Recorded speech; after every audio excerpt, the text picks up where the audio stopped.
Chapter 299. Come to me. Guizi, Ding Xiang, and Yang Huan were close in age and had formed a small circle. They were even closer to each other than Yang Yi. After all, Yang Yi didn't hang out with them all the time. 2 days later, when they were chatting again, Yang Huan mentioned that Yang Yi was looking for connections to help her transfer her student status.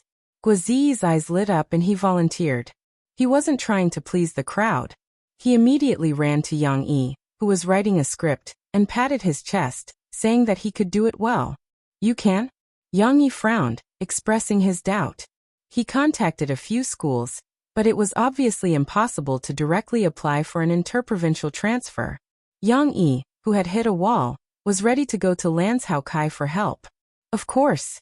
At this time, Guizi realized that he hadn't told Yang Yi about his family background. He scratched his head awkwardly. Brother Yang, you don't know, right? I forgot to tell you that my father is a leader in Jiangqing City. Well, he's the deputy mayor. He may not be able to help with other things, but he can still help with a small matter like transferring Sister Huan's student status. You're the son of a government official. Yang Yi looked at Guizi in surprise. He realized that he had misjudged him. This guy didn't have any value as a son of a government official. Guizi scratched his head embarrassedly and giggled.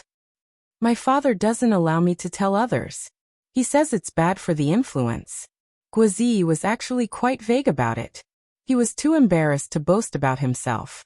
He was not only the second generation of an official, but also the third generation of an official. He was the second generation of a rich family. His grandfather had been an official before. His father used to be the deputy mayor in charge of discipline inspection. He had just been promoted to the executive deputy mayor last month. His mother's family was also in business. Although his mother did not do business, it was not a problem for her to give Guizi a few thousand yuan of pocket money every month. Don't ask me why I didn't give you tens of thousands. Guizi felt like he was going to cry if he talked too much about it. Yang Yi did not hesitate and entrusted this matter to Guizi. Yang Yi also didn't view Guizi in a different light just because he knew Guizi's identity. Whether it was in his previous life or in this life, this guy really didn't put power in his eyes. Seeing that Yang Yi was still as indifferent but not distant as usual, Guizi secretly heaved a sigh of relief.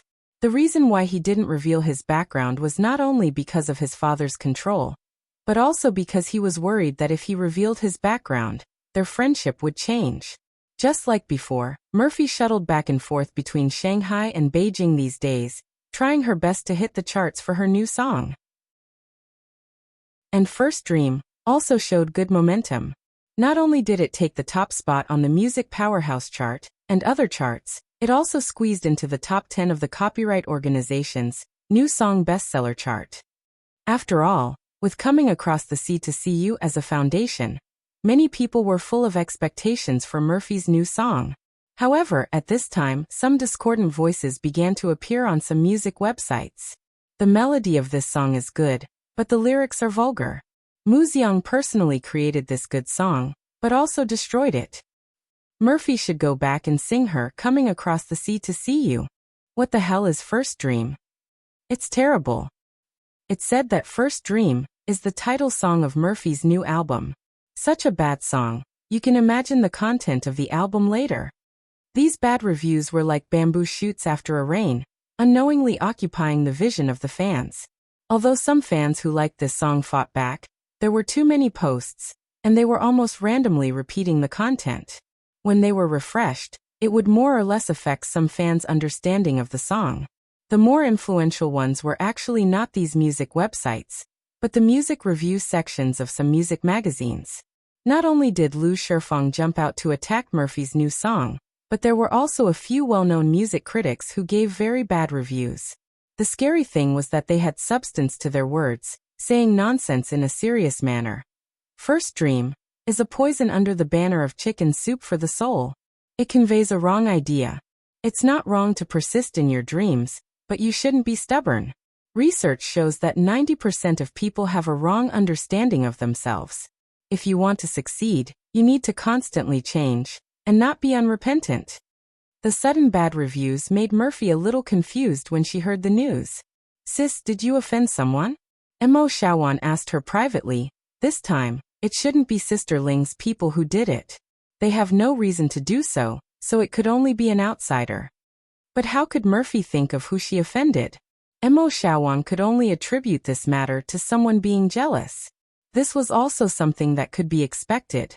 After all, Mo Fei, whose popularity had dropped drastically, had taken the first place on the new song best-selling list with just one song, Coming Across the Sea to See You. Naturally, some of the A-list singers behind her were not convinced. Fortunately, the people in Tianmei's public relations department were not to be trifled with. They all took action, found people to delete the posts, found some respected seniors to support First Dream, and tried their best to reverse the bad situation caused by the bad reviews. But because of their negligence and lack of preparation, the impact was still there. First Dream had a strong momentum at the beginning, but because of the bad reviews, the sales stagnated after rushing to the top 10, and even slipped one place, almost falling out of the top 10. This didn't affect Murphy too much. After she returned to Jiangcheng, she continued to prepare for the release of her new album in January next year. The 2 songs were almost done, so the fans' appetites couldn't be kept in suspense for too long. In Yangcheng, Fu Jun, who had already started the first round of financing, suffered a setback. At the beginning, the financing signal from Sahara attracted a lot of attention. In addition to the big boss of Golden Age Records in Harbor City, Chairman Cui, there were also many investment banks eyeing him covetously. However, they were shocked by the price tag that Fu Jun put out. The first round of financing offered 6% shares, and Fu Jun gave them an expected value of 200 million. Although there was room for negotiation, some investment bank managers felt that Fu Jun was toying with them. 200 million for 6% shares. Do you think your company is a gold nugget? Why don't you go rob a bank? A grumpy manager's face changed directly. Of course, most of the managers still forced a smile and continued to negotiate with Fu Jun. But even if Fu Jun reduced it to 150 million, they still couldn't accept it. How much is your company worth? You want to sell 6% shares for so much? We can only offer 40 million. However, 40 million was too little. Even Fu Jun himself couldn't accept it, let alone Yang Yi's previous standard. After all, it was a wishful-thinking investment bank. Seeing that they couldn't reach an agreement, they left their business cards and temporarily shelved the project. They thought it through very thoroughly. As long as they weren't in a hurry, Fu Jun would compromise one day. Because now, Sahara Online's competitors had appeared. Fu Jun also received a tip-off from the company. Shopping websites such as Rui Shopping Network and Lixiang Online Department Store had appeared on the internet. Although their scale was still very small, and the traffic was far less than the Sahara Online Mall that had accumulated a group of loyal users, it was undeniable that online shopping was no longer the exclusive business of the Sahara Online Mall. Fu Jun, like the people in the investment bank, began to panic. At this time, Lance Haokai, who wasn't approached by Yang Yi, went to Yang Yi. Chapter 300. Lance Haokai invited Yang Yi out to drink tea in a private club that he had a stake in. He complained as soon as they met, "Little Yang Yi, you are too unkind. You whetted my appetite that day, and then left it unsettled. If I didn't ask someone to do a business investigation, and happened to see your name, I wouldn't have known that you have such a big business." Yang Yi froze for a moment. He knew that Lance Haokai was doing an investment investigation of internet companies, but he didn't expect his company to be on the list he got. Yang Yi didn't want Lance Haokai to know before because he was worried that he would doubt his motives. But he didn't expect the consulting company to recommend him to Lance Haokai. "It's really fate, it's wonderful." "Sahara Online Mall?" Yang Yi asked. Lance Haokai showed a surprised expression. "Sahara is also yours? Isn't that the business of a boss named Fu something?" The consulting company first asked him to invest in Sahara Online Mall, and Lance Haokai also entrusted the investment bank to negotiate with Fu Jun, but Fu Jun's price was a bit high. Lance Haokai thought that Fu Jun was playing him for a fool, so he didn't follow up. "I'm just a small shareholder in it, but if you're not referring to the Sahara Online Mall, then what are you referring to?" Yang Yi smiled awkwardly. "Micro-broadcasting." Lance Haokai said with his eyes wide open. Yang Yi really didn't expect that micro-broadcasting, a product that was still in its embryonic form, would be taken by a consulting company. It seemed that he couldn't underestimate the vision of the world's elites. Micro-broadcasting did have a certain influence now. There were tens of millions of registered users, and the actual users were about 1 million. Because of the increase in investment, Yang Yi now began to let Mao Peifu start to set up a company, integrating micro-broadcasting and Facebook into one company. The company name was registered, and it was called Backwave Technology Company. The people in this world might not understand the meaning of the new generation, but Yang Yi knew that the new generation would replace the old. This company would be the last generation on the beach. On the road to formalization, Yang Yi naturally wanted to hire a professional manager to helm the new generation. After the company was set up, Mao Peifu would retire to the second line and work as a human resources manager while learning. It had to be said that Mao Peifu was indeed a very good management talent, but she still lacked some experience in the operation of a big company. Yang Yi let her take a step back in order to advance, because he wanted to focus on training her. If in the future Mao Peifu showed the level that Yang Yi wanted to see, Yang Yi might let her go further. Moreover, Yang Yi did not go back on his promise. He signed a new contract with Mao Peifu, who had done a lot of work in the early stages for a period of 4 years. If Mao Peifu still held an important position in Backwave after 4 years, Yang Yi would give her 3% of the original shares as a reward. That was a lot. Now that Lance Haokai wanted to invest in Yang Yi's micro-broadcasting, he didn't know about the establishment of the new generation. My investment advisor suggested to me to acquire micro-broadcasting, because social networks have great development potential. But since it's your company, little Yang, I won't do that. If there's money, let's earn it together. Lance Haokai laughed heartily and said, I'll give you the funds, and you can speed up your development. What do you think? Lance Haokai used a negotiating tone. Clearly, he didn't want to let this matter affect their relationship with Yang Yi. However, Yang Yi frowned and said, Big brother Lan, I'll tell you the truth. Micro-broadcasting is actually not a profitable business. Whether it's in the early stages or the later stages, it requires a continuous investment of funds. And in terms of income, I haven't thought of a particularly good profit model. Of course, regarding the profit model, Yang Yi still had some ideas, but he wasn't wrong. Micro-broadcasting was indeed not profitable.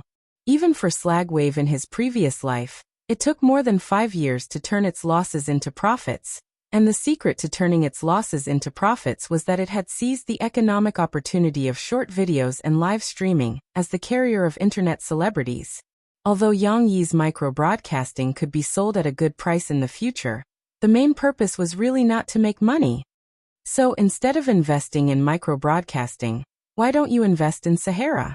This online mall is currently the largest online shopping platform in the country, but this market is far from being fully developed. Think about it, there are more than 1 billion people in the country. If 1/10, which is about 100 million people, shop on Sahara, how terrifying would the cash flow be? Yang Yi pointed out the core of Sahara's online mall's profit model with a single sentence. That's right, Sahara's single product gross profit would not earn as much as the current online shopping platforms, but it could use the product's low price advantage to attract more customers and harvest more orders. The higher the sales volume, the lower the cost of purchasing goods, and the longer the checkout period. The accumulated cash flow would allow them to do more things, such as making investments that could earn them money quickly. However, Yang Yi temporarily limited Fu Jun's approach. Instead, he allowed him to use the funds to expand Sahara's scale, such as building a logistics team, improving the quality of service, advertising more, and expanding more marketing channels. Combined with the lower product prices, it formed a strong competitive barrier against competitors who had just entered the industry. It was almost impossible for them to pry into Sahara's customer base with the advantages that Sahara had originally built up. Of course, Sahara had not yet reached such a large scale. After all, online shopping was still a new thing, and many users were still observing. Therefore, Lance Haokai had some doubts about Yang Yi's statement.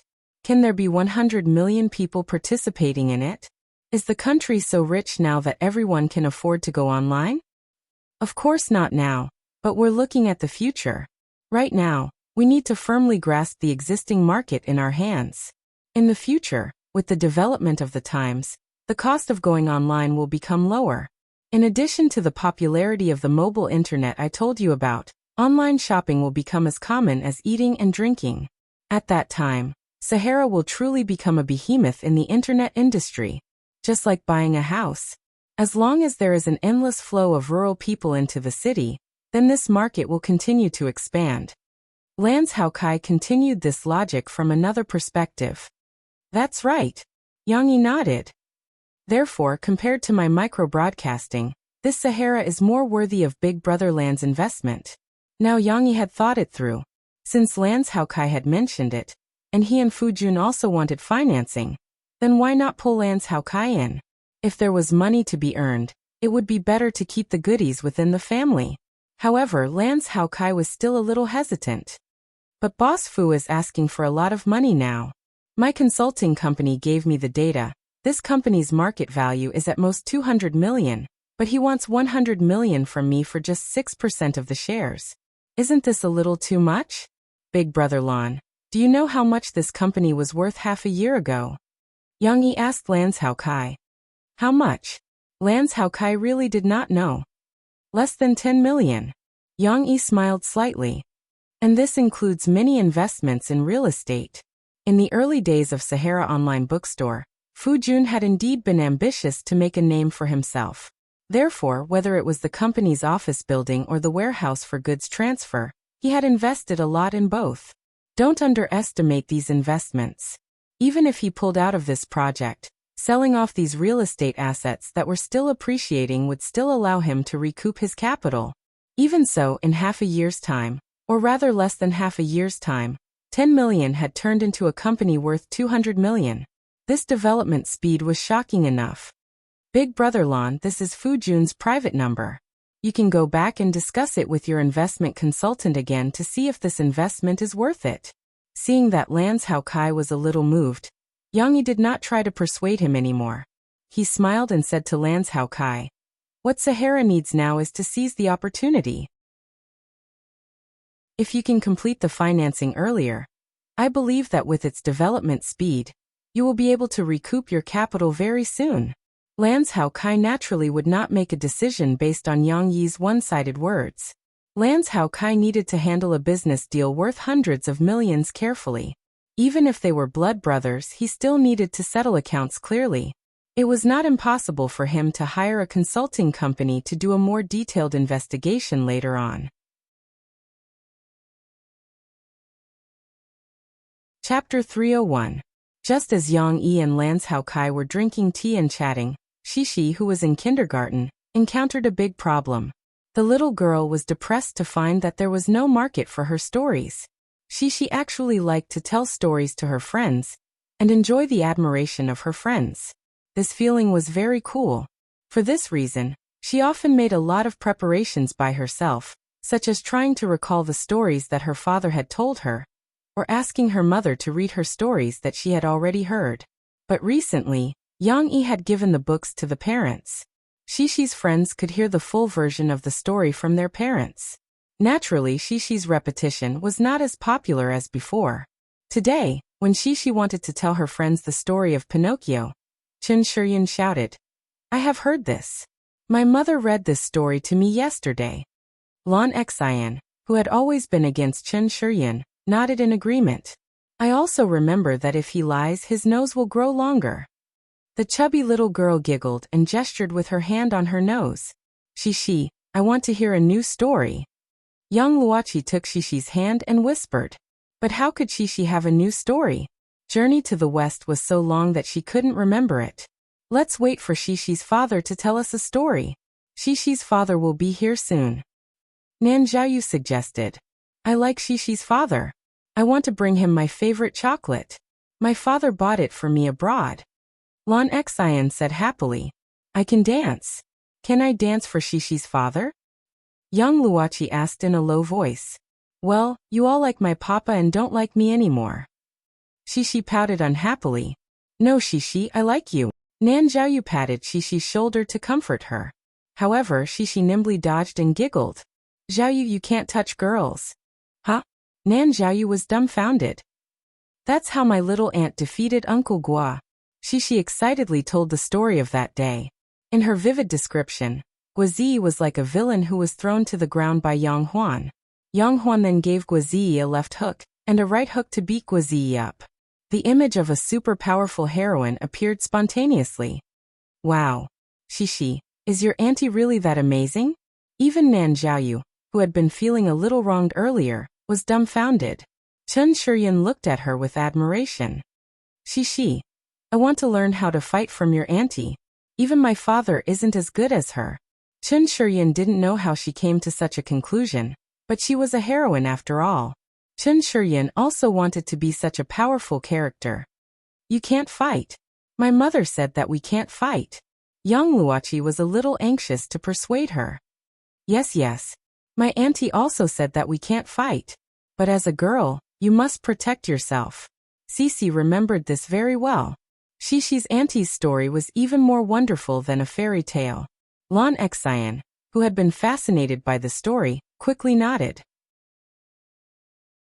However, it was one thing for her to nod, but Nan Xiaoyu was also nodding in a daze.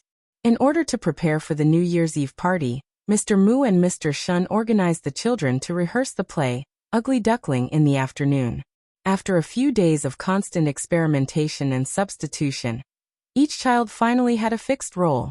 Xishi was chosen to play the ugly duckling in the early stages, because of her good memory. Yang Luoqi was chosen to play the white swan that the ugly duckling turned into in the later stages, because of her beautiful appearance. Chen Shiyun was more interesting. She was chosen to play the hunter role that she wanted. Although she didn't have any lines, she looked very cool carrying a plastic gun. Rehearsals were very torturous, especially when communicating with these 4-year-old children, and teaching them how to act and how to move. It wasn't a particularly big challenge for them to remember these things. The big challenge was that every time they rehearsed, the children sitting around who didn't have any lines for the time being would laugh and twist around. Their laughter would embarrass the children who were rehearsing, and they wouldn't know how to act. Hey, I'm so tired. I want to take a rest here. Cici, on the other hand, was very serious in her rehearsal. She was the one who was least affected by the side of the stage. She tried her best to run over and squatted down beside a few children who were holding up grass signs while reciting her lines. Although the little girl couldn't put on a very professional expression, her seriousness was enough to make her the best performer among the children. At this moment, Nan Xiaoyu and another boy who was playing the role of a wild duck ran over. However, their swaying posture caused the children beside them to burst into laughter. This made Nan Xiaoyu and the others forget their lines. You two want to ask who Ugly Duckling is? Mr. Shun had to remind them. Ugly Duckling, who are you? Nan Xiaoyu quickly asked. Mr. Shun didn't know whether to laugh or cry. He interrupted again and said, If you're not Ugly Duckling, who are you? You don't even know who Ugly Duckling is. You have to ask, who are you first? All right then. Nan Xiaoyu nodded obediently. He and the other boy held hands and recited their lines in front of Xishi. Xishi's hands were placed beside her like a duckling, but as if she was lifting the hem of her dress, she bent her legs and bowed respectfully to the two wild ducks. I'm Ugly Duckling, Xishi said softly according to the teacher's instructions. Xishi was supposed to be timid here, but not to mention that Xishi couldn't understand this word. Even if she could, it was very difficult for her to show such rich expressions with her tense little face, because she was trying to remember her lines. Nan Xiaoyu and the other boy were more natural. They giggled and said, You're Ugly Duckling. However, their lines were wrong. Mr. Shun had to correct them again. You should say, Wow, you're really Ugly Duckling. You're really ugly. Really, these little guys memorized the first line and forgot the next one. If they all had Xishi's memory, the teachers wouldn't have to worry about it. There was still more than half a month before December ended. The stage play was still in a mess now. They still needed to work harder. After school, Yang Yi picked up Xishi at the gate of the kindergarten. The little girl held her father's hand excitedly and said, Papa, next time, can you ask Auntie to pick me up? Why? Yang Yi was a little confused. He knew that his daughter liked to play with the lively and cheerful Yang Huan, but he didn't expect her to be so clingy. Because my friends all want to see my auntie. The little girl counted with her fingers. Xi and Air, Chi-Chi, and Chen Shiyin want to practice kung fu with auntie. Yang Yi rubbed Xishi's little head, not knowing whether to laugh or cry. Did you say how awesome your auntie is in kindergarten again? Xishi giggled. At this moment, Yang Yi came over with her mother, Wu Yu. Wu Yu held back her laughter and said, Yang Yi, Chi-Chi wants to tell you something. Chapter 302. When she saw young Luoqi, Xishi seemed to think of something. She smiled happily, took her father's hand, and jumped and cried, Papa, I know what Chi-Chi is going to say. Wu Yu stopped her with a smile. Xishi, don't say it first. Let Chi-Chi do it. She also explained to Yang Yi. I just want her to have some courage. This child's character is too weak. Yang Yi smiled understandingly. He looked at young Luoqi, who was hiding behind her mother shyly. She was always so shy when she greeted him and Xishi. She looked so much like Xishi before she went to kindergarten. However, Xishi was not so introverted. She was just afraid of strangers.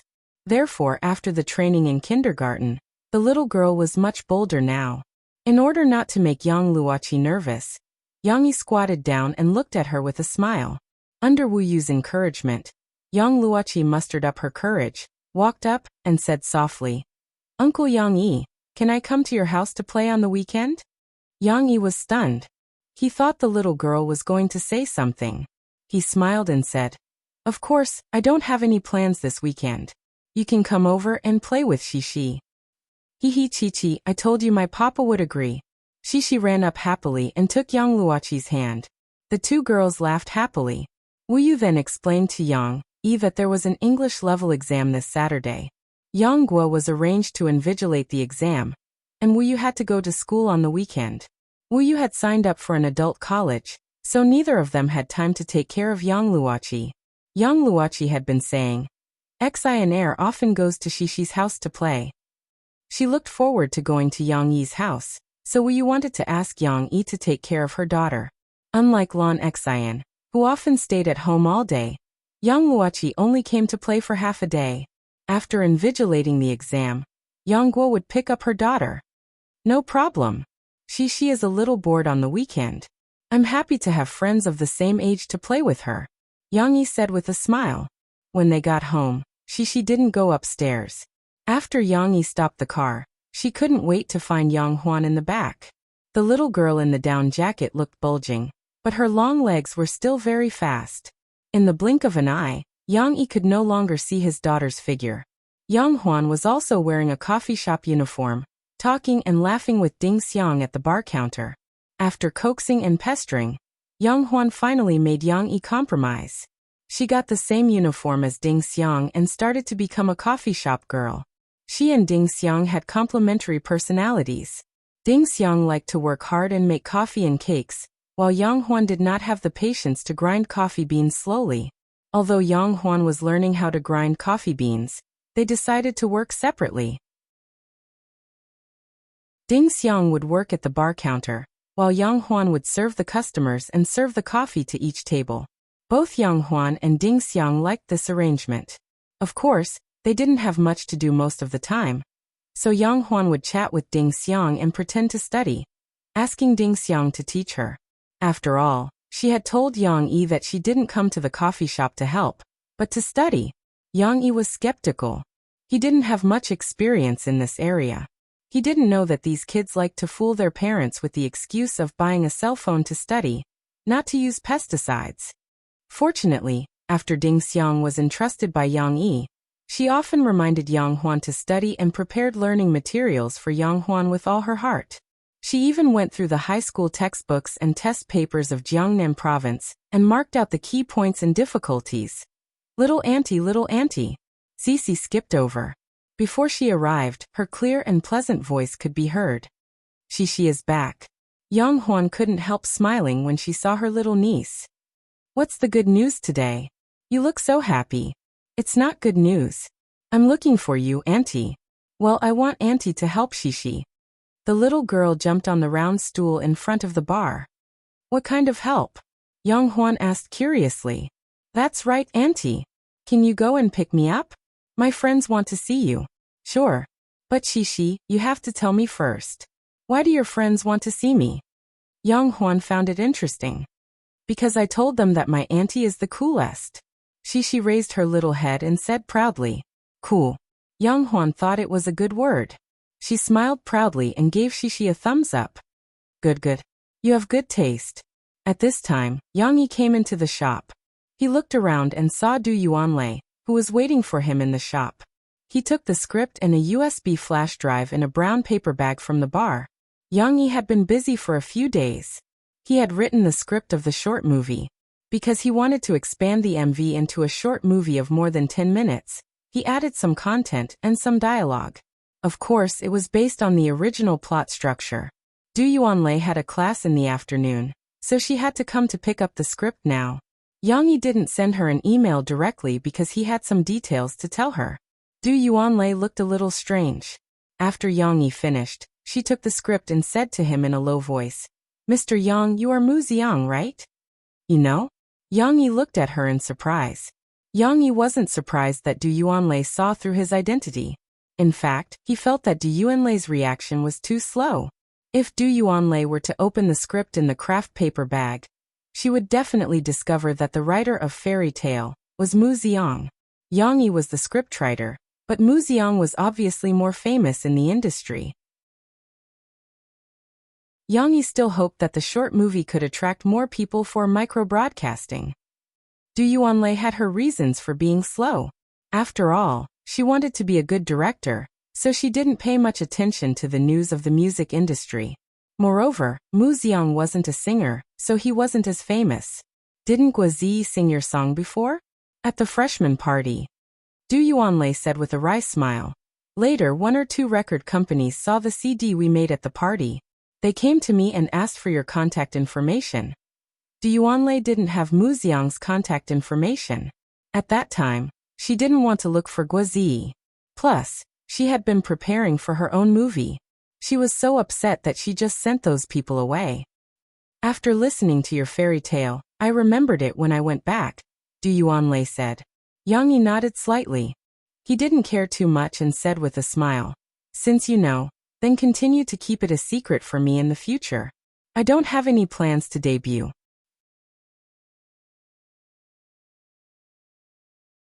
Chapter 303. Mo Fei only accepted an exclusive interview with a fashion magazine today, so she came back early. However, the aura on her body was very cold. Although she still tried to smile at Yang Huan, Yang Yi, who knew her like the back of his hand, could see that she was not in a good mood. However, Yang Yi did not ask about Murphy for the time being, because Murphy was delivering something to Yang Huan. Huan, try this high heel and see if it fits you. I saw that you only have a pair of white running shoes, so I bought you a pair. Murphy opened the box and took out a pair of flesh-colored high heels with black edges. Wow. Sister-in-law, you bought me something again. Thank you. But I haven't worn high heels yet, and I'm a little scared just by looking at them. Yang Huan was not polite at all. She smiled sweetly. It's okay.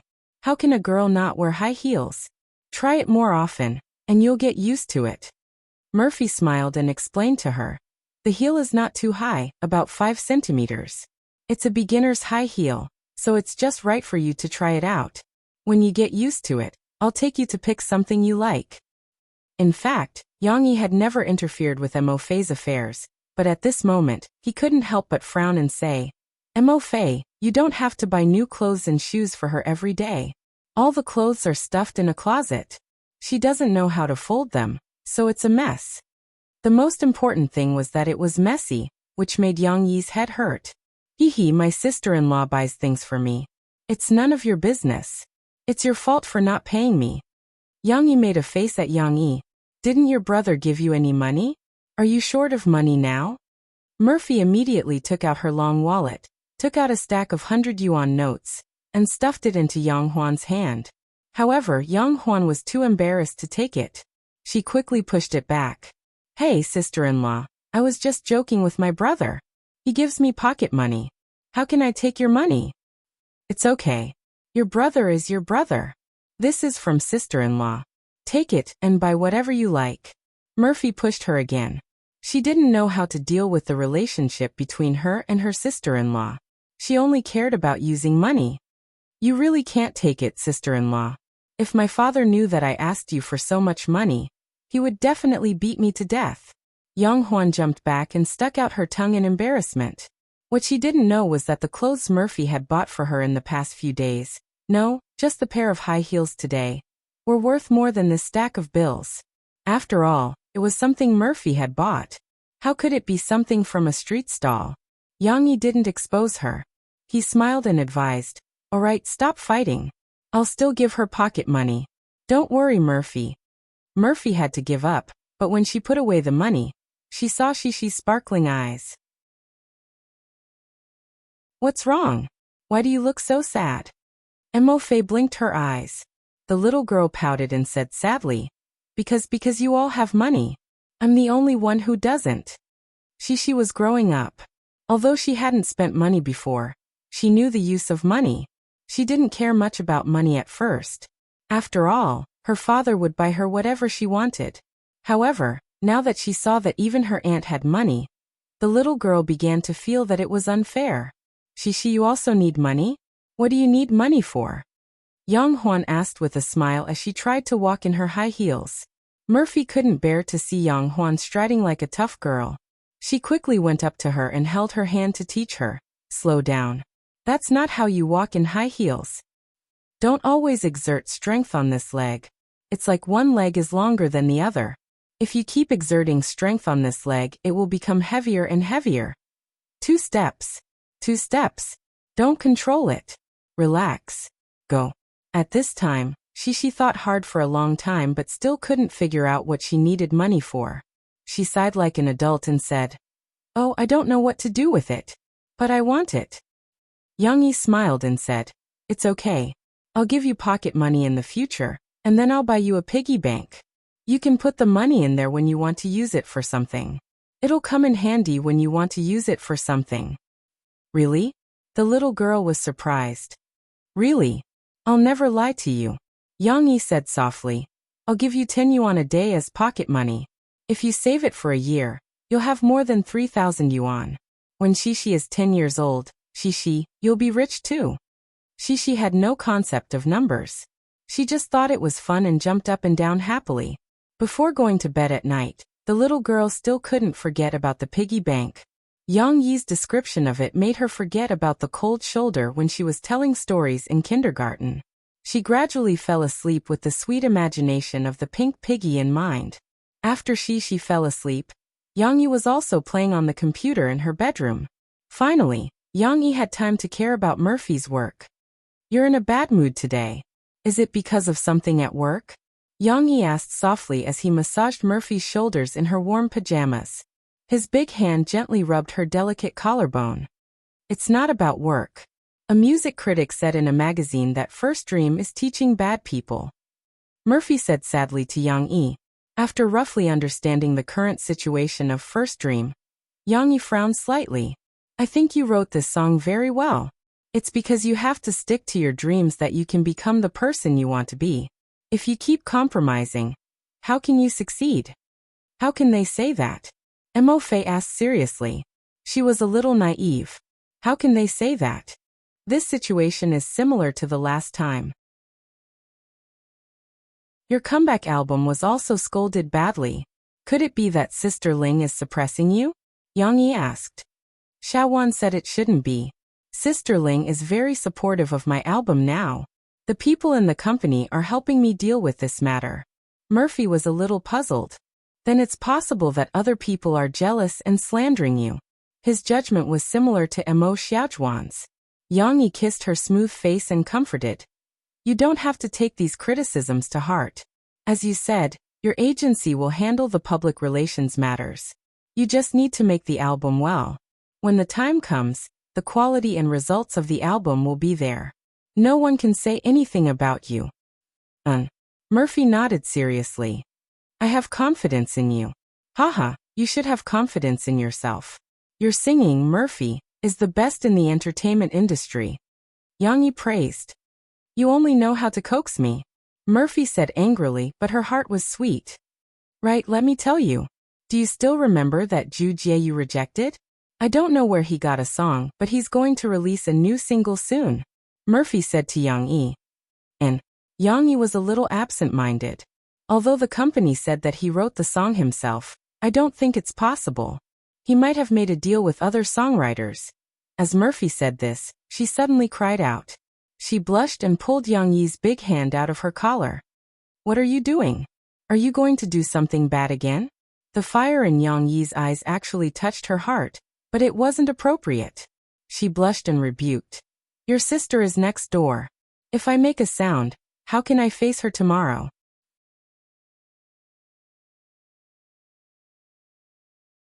Chapter 304. The weekend had arrived, and with two little angels hovering in front of him this winter, he did not feel cold at all. Yang Yi was dragged upstairs by Xi and Chi, one on the left and one on the right. It was as if he was enjoying the bliss of having two lovers in his arms. Not every child liked to play in a coffee shop. Young Luoqi did not like crowded environments. She felt a little uncomfortable when she was in the coffee shop with Xi and looked at the strange customers walking around. After Xi ran over to inform him, Yang Yi moved his position upstairs. Upstairs, young Luoqi was much more lively. She ran in and out of various rooms with Xi, laughing happily. The two girls' bell-like laughter filled the large room with joy. Yang Yi only took care of them and did not interfere too much. He held a pen and wrote, changing the outline and some names for his future new book. Sahara Publishing House had been renamed and handed over to him. Yang Yi was now preparing to move the entire publishing house to River City. After all, Guangzhou was too far away from him, and it was inconvenient to operate. However, there was a problem. Guangzhou was also far away from River City for the employees of Sahara Publishing House. Although Yang Yi managed to attract a group of employees to move to River City through salary increases, benefits, and other means, most of the grassroots employees were unwilling to leave their hometown and start over in River City. Fortunately, Yang Yi asked Fu Jun to settle these employees in the online mall, and he used the core staff as a team to recruit the talents he needed. It just so happened that Yang Yi also hoped that the publishing house would have a group of more capable operation, organization, and public relations talents. Of course, these were all small problems that could be left to others to deal with. What Yang Yi wanted to do now was to write a book, and then let the reborn Sahara Publishing House operate it.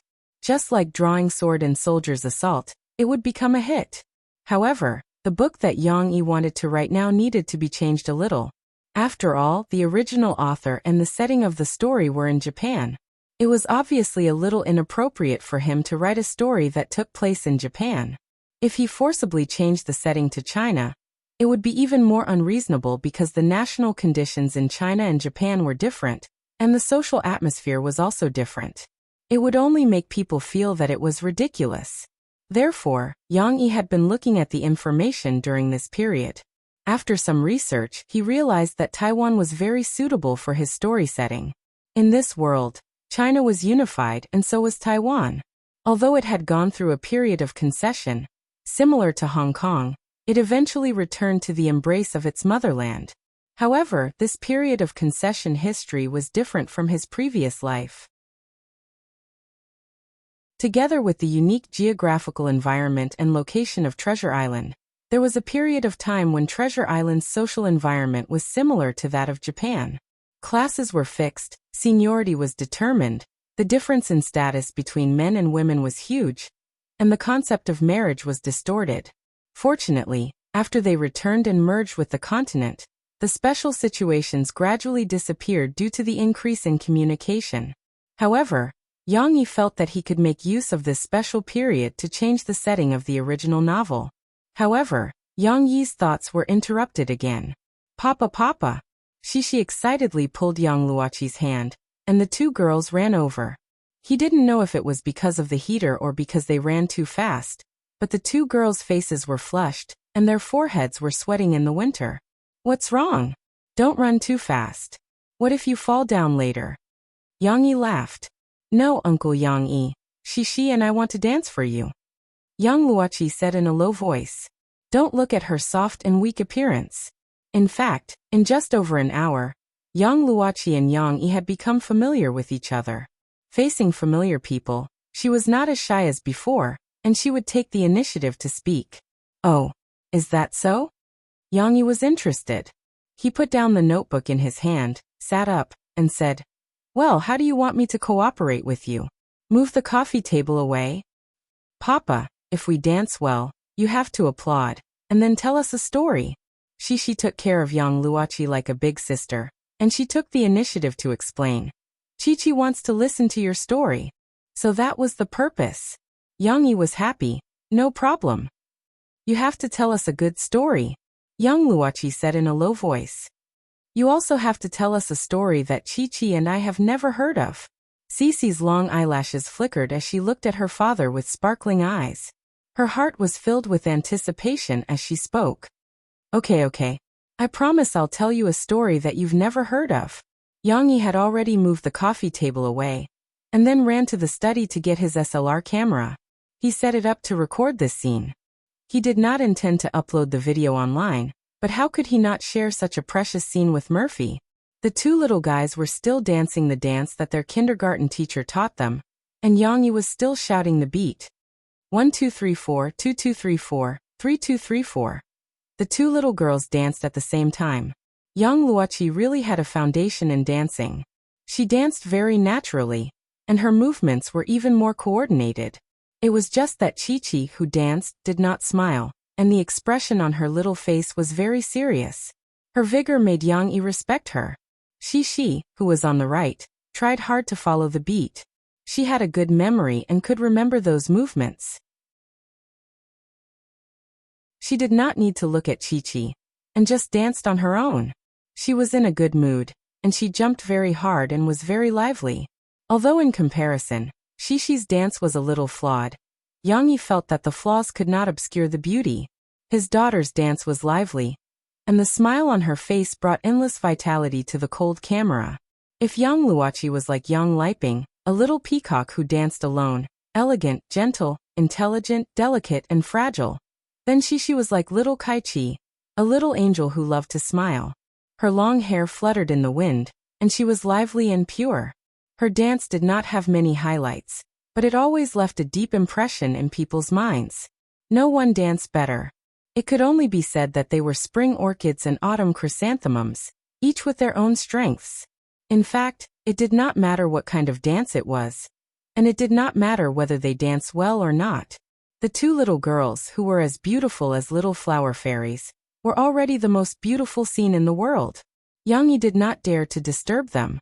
He only waited for them to finish dancing before he stopped recording, turned off the SLR camera, and then applauded hard.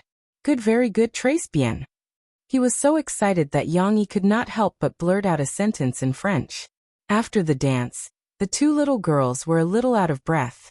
Being praised by Yang Yi, not only Shishi was beaming with joy, but Young Luochi also smiled shyly. Papa, can you tell us a story?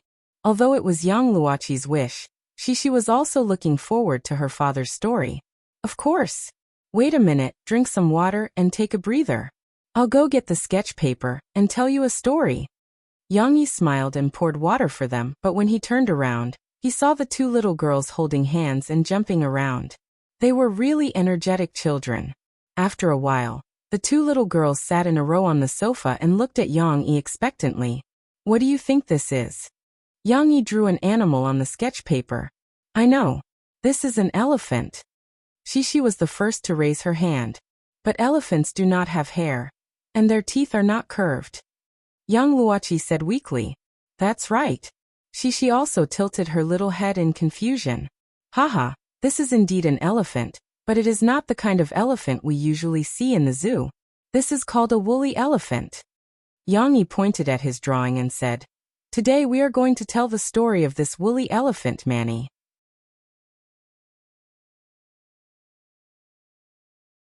Chapter 305.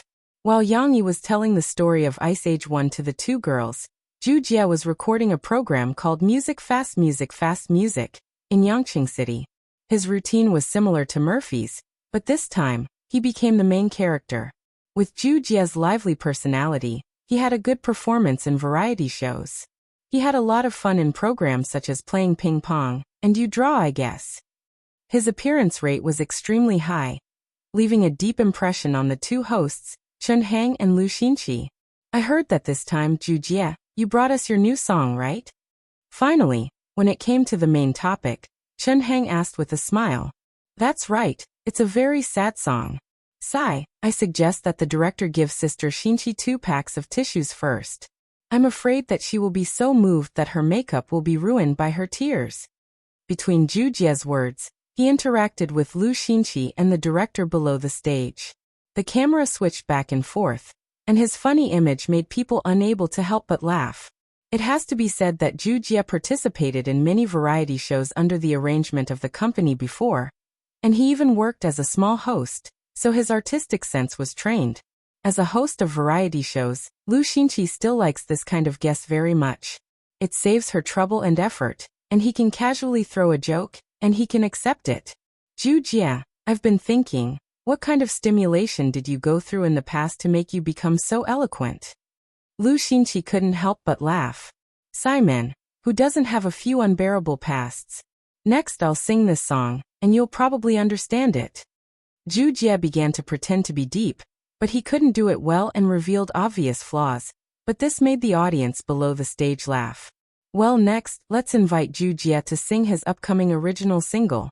I won't introduce the title of the song, let him sing it for everyone. Lu Xinqi smiled and pointed at Ju Jie. Then, she went down with Chun Hang and gave the stage to Ju Jie. The accompaniment from the backstage sound system sounded, and the unique sound of the flute immediately lifted the spirits of the audience.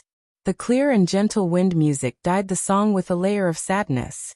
Although it had not been sung yet, the tone of sadness had been set faintly. Ju Jie, who was wearing brown sunglasses and had a small beard on his chin, raised the microphone. He put on a melancholy look and began to sing with his suppressed hoarse voice. Although I didn't say it out loud, I already had a premonition. Being unable to give you happiness now is my greatest helplessness. The first few verses were still considered normal.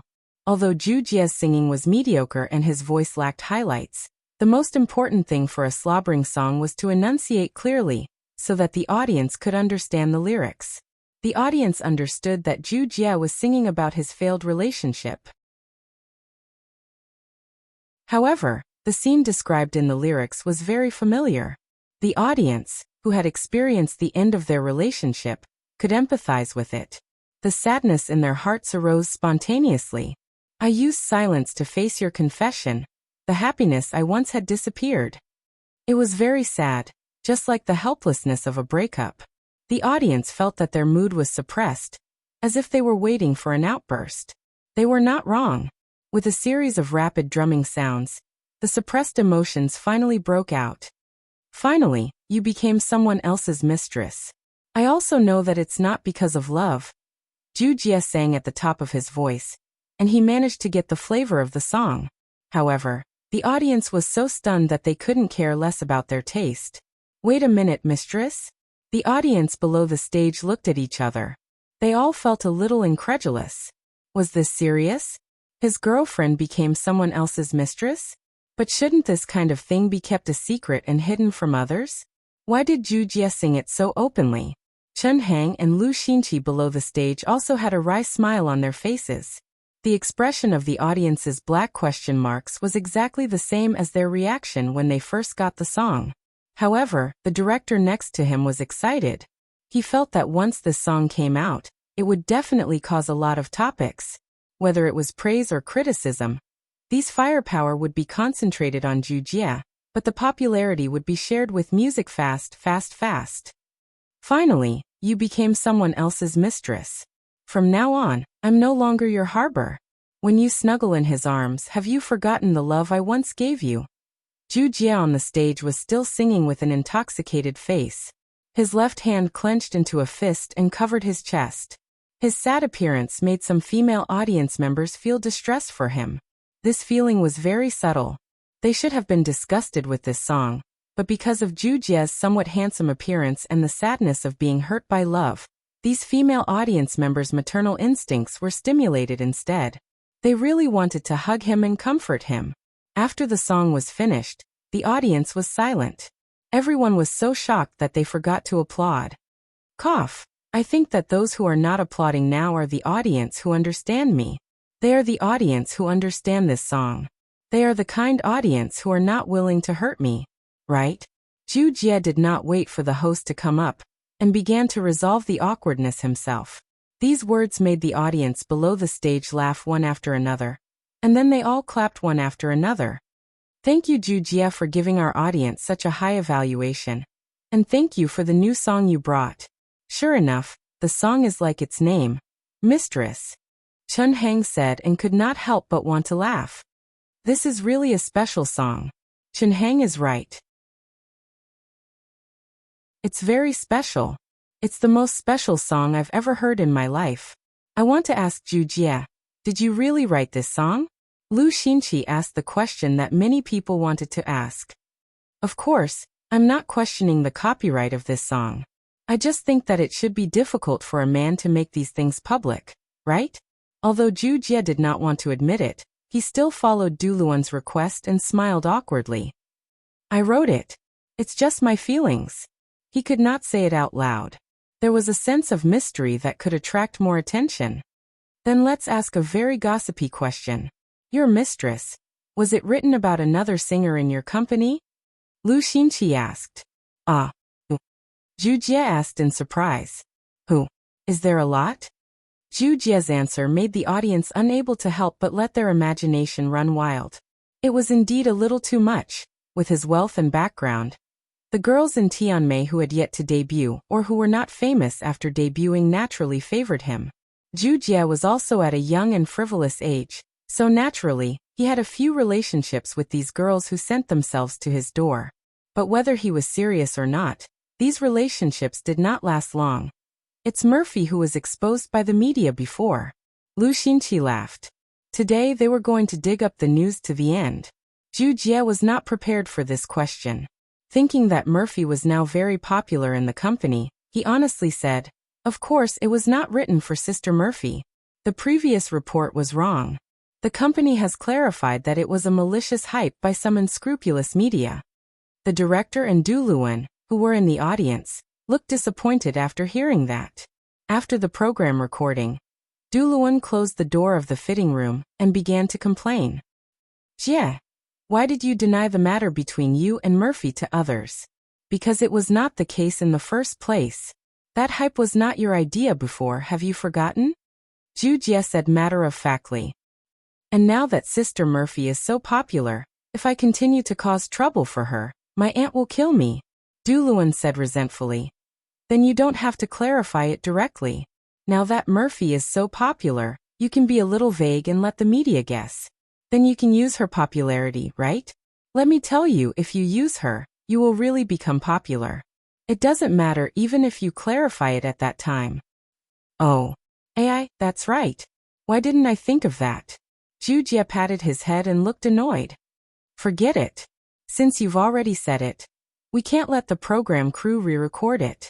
Let's see how your performance is after the release of this single. Du Luan sighed. He was really tired of dealing with such a rich second generation.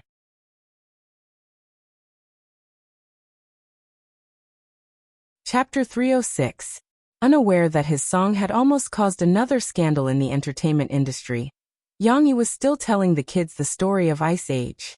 At this moment, he was telling the story of Sid the ghost sloth being forced by the fierce Manny to check the diapers of human children. Ouch! Oh my god! Ouch! Oh my god! It stinks! Yang Yi imitated Sid's actions and raised his head, not daring to look. He had a look of disgust. Haha! Haha! Shi and Yang Luoqi were both amused by his appearance and couldn't stop laughing. Papa stinks!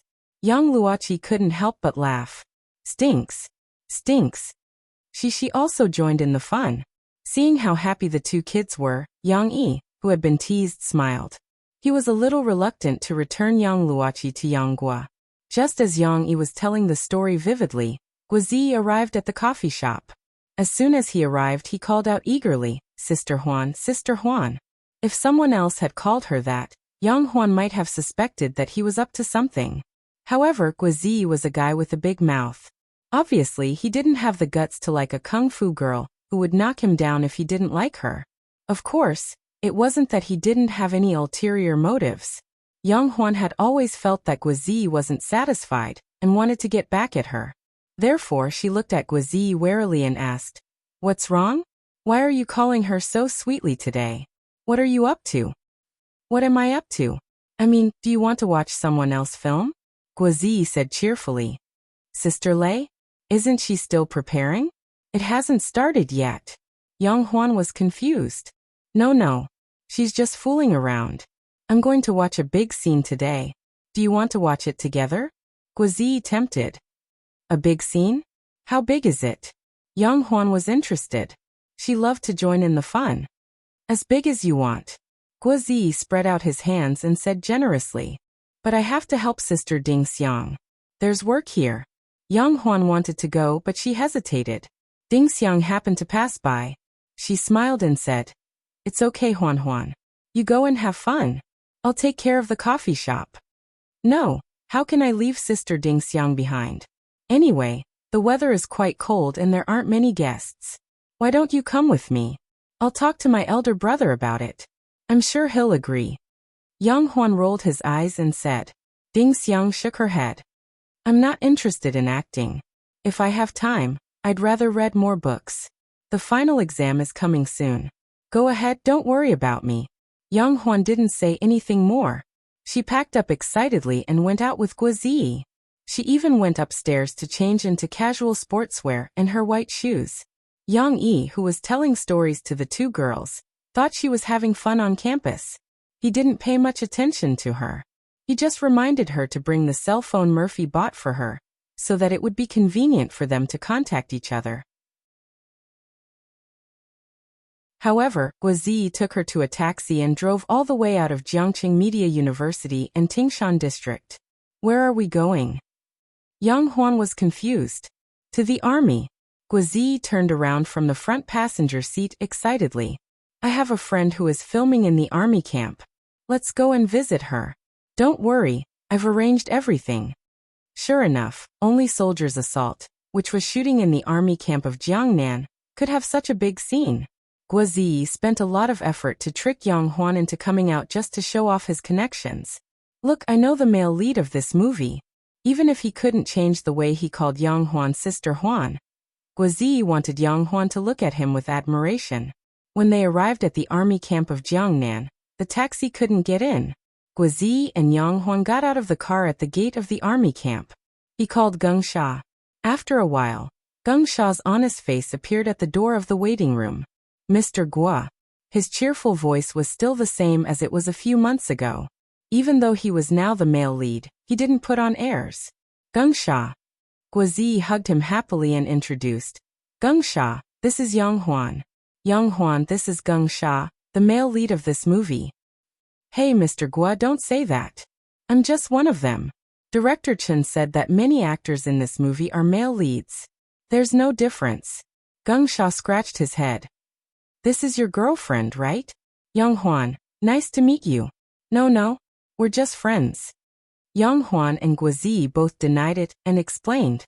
Other than the registered communication devices of the crew, Yang Huan and Guozi had handed in their phones. Geng Sha still had scenes to shoot, so he couldn't be out for too long. He took Guozi and Yang Huan to the set and pulled them to his place to rest.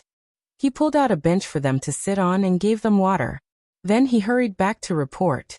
After all, Geng Sha didn't have an agent yet, so he had to do everything himself. Looking at the water in his hand, Guozi suddenly thought of something. He patted his head and said in annoyance, "Oh, how could I forget? We have to bring food and drinks to visit the set. We're not giving Geng Sha face by coming here empty-handed." Of course, Geng Sha didn't care about that. Guozi just felt bad. "Why didn't you say so earlier?" Yang Huan opened her eyes wide and said, "I didn't know about that." Guozi scratched his head awkwardly. He wouldn't tell Yang Huan that he had been so focused on showing off in front of her that he forgot to buy anything. "Then what should we do?" Yang Huan asked. Well, I'll go to the service center in the army and see if I can buy anything. Guazi stood up. He still valued social interactions. After all, he had been taught well. Guazi walked away. He wanted Yang Huan to stay where she was. Yang Huan was also very brave. Even in such an unfamiliar environment, she still stood on her tiptoes and observed the filming of other people. The scene of filming in the army was quite spectacular.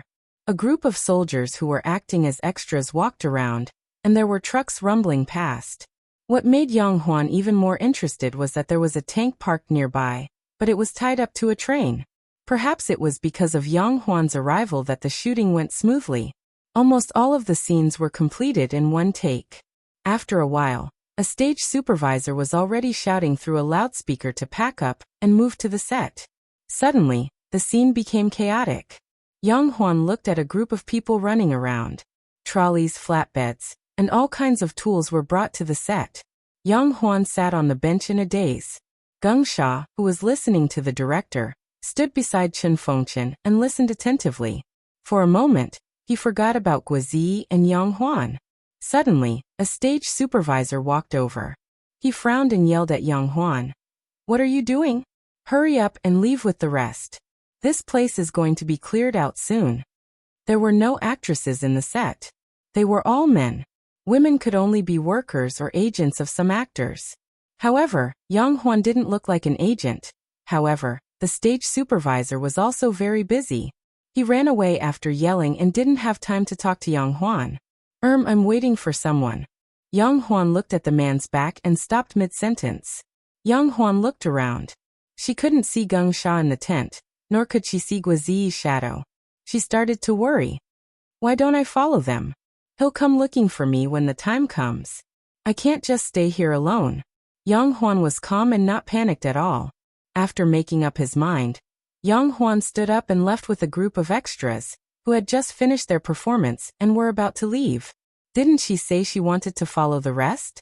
No problem.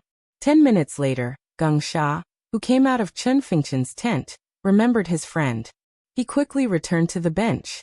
The bench was still there, but the person was gone. Just as Geng Sha was dumbfounded, a voice called out, "Geng Sha."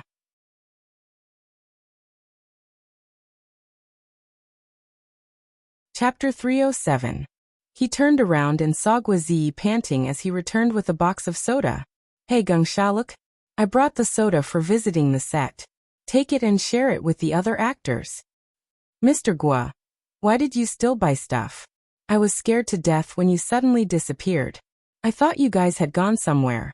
Geng Sha let out a sigh of relief and ran over to receive it with a silly smile. "Didn't I forget to bring something to see you? I went to buy soda and searched many places before I found the service center." Guazi smiled. Where are they now? Let's move to the next scene. Hey Mr. Gua, hurry up and call Sister Yang Huan. I have to rush to the set too, so I can't be late. I'll bring you to a place to sit first. Geng Sha hugged the soda with one hand and wanted to move the bench with the other. "Give this to me." Guazi was too embarrassed to accept it. He hurriedly picked up the bench.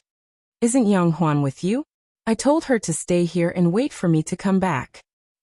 Geng Sha was stunned. "I didn't see her." Guazi was also dumbfounded. When they hurried to the next scene, Yang Huan was nowhere to be found. Guazi felt like his brain was about to explode. He had tricked Yang Huan out but lost her. How was he going to explain this to Yang Yi? So where did Yang Huan go? 10 minutes ago, Yang Huan, who had been following the extras, arrived at someone else's training field. When she saw them start training, she realized that she had followed the wrong person. Of course, someone in the team noticed that someone was following them, but they were new recruits. Although they were confused, they did not say anything. Realizing that she had made a mistake, the girl was quite calm. She did not think that going to the wrong place was something to panic about. She calmly turned around and went back the way she came. If she could go back the way she came, there wouldn't be so much trouble. The problem was that Yang Huan had a poor sense of direction, especially when she saw that the houses and roads in the military camp were all the same. As she walked, she lost her way and came to a training field. Drink. Unlike the field that Yang Huan had seen earlier, which was only used for normal formation practice, this place seemed to be in the middle of a fight. It was in full swing, which immediately attracted Yang Huan's attention. She walked over curiously and stood on top of it to watch. He saw two tall and strong soldiers wrestling with each other. There was a big circle around them, and more than a dozen people were watching. The fight seemed to be very intense, with real swords and spears, but the onlookers did not have the slightest intention of stopping the fight. Instead, they were still shouting and cheering for their supporters. Clearly this was a spar. It was just that they were not showing much mercy. Watching from above, Yang Huan couldn't help but twitch her lips. She felt that their fight wasn't pretty at all. It was a physical fight, and they only knew how to use brute force. For someone like Yang Huan who liked the aesthetics of action, it was much less attractive. Yang Huan couldn't help but murmur, "Big brother looks much better when he fights with second brother." At this moment, the ears of a bald man in the crowd twitched. He frowned and looked over, just in time to see Yang Huan standing not far behind. Yang Huan also noticed his gaze, but she looked away indifferently. Shaking her head, she turned around and prepared to leave. "Stop. Who are you? Why are you here? What are you trying to do by peeking at our training?" The bald man had a strong sense of responsibility. He roared and rushed out of the crowd to catch up with Yang Huan. There were female soldiers in the army, but there were only males in Viper's territory. Also, this was a secret unit, and not just anyone could break in. Moreover, Yang Huan wasn't wearing a military uniform. Big Baldy was so aggressive that he didn't show any mercy to her at all. Yang Huan was confused by his roar, but she wasn't afraid. She straightened her chest and snorted, "If you don't want to show me, then so be it. I'll leave, okay?" Yang Huan turned around and was about to leave. The bald man frowned and reached out to grab Yang Huan's shoulder. As soon as he touched her shoulder, Yang Huan immediately lowered her shoulder and twisted her body. She grabbed his hand and stretched out her leg to kick his lower body. Her actions were so fast that they happened in a split second. However, the bald man wasn't a weak scholar like Guizi. His lower body was steady, and Yang Huan couldn't move it at all. However, this was not the only trick Yang Huan knew. She had practiced the most ruthless self-defense trick before. When she realized that she could not catch him, she took the opportunity to kick him in the crotch with her heel. She tightened her leg and kicked him hard and fast. She couldn't be careless there. The bald man was so scared that he broke out in a cold sweat. He quickly clamped his legs and blocked the kick with his knees to avoid the danger of losing everything. "How dare you?" He realized that this little girl wasn't easy to deal with. He roared and didn't wait for Yang Huan to make another move. He grabbed Yang Huan's wrist. After all, Yang Huan was just a girl. She couldn't compete with the bald man. Feeling the pain, she was pinned behind her back. The bald man's comrades also came, but they didn't want to fight with a girl. They could only watch the bald man tie Yang Huan up like she was a criminal. Something big happened. "I lost Sister Huan." When Guizi and Geng Sha arrived at the new set and couldn't find Yang Huan, he realized that something was wrong. Geng Sha didn't realize that he was a superstar. Like Guizi, he panicked and asked Guizi, "What should we do, Mr. Gua?" Guizi forced himself to calm down. He was thinking quickly. He had to find a way to find Yang Huan, but he didn't know anyone here. What should he do? "Geng Sha, where's your cell phone? I want to call my dad."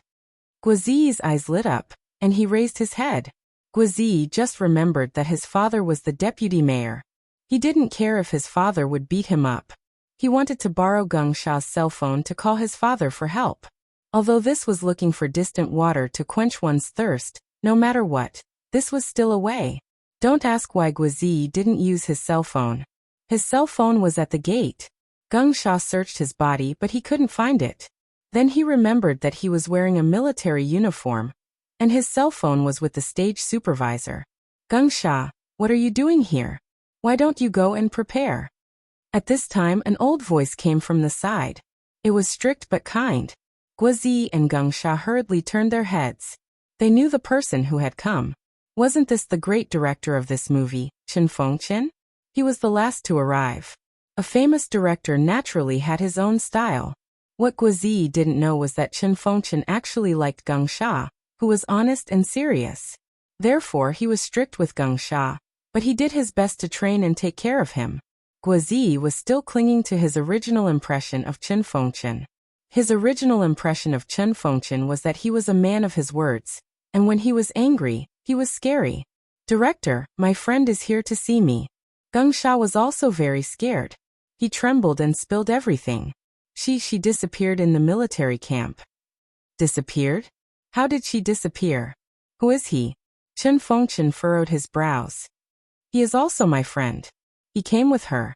Geng Sha hurriedly explained how Yang Huan disappeared, but it was very vague. After all, he didn't know how she disappeared. And it's a girl? Chen Fengchen's expression became serious. "We have to inform the military and ask them to help find her. What is the name of your friend?" Guozi finally reacted. He called out, "Yang Huan." "Mui Yang, Huan of Laughter." Guozi had an idea. She is also the sister of Yang Yi, the author of Soldier Assault. His biological sister. Ah!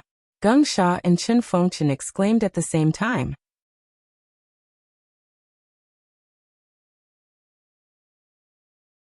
Chapter 308.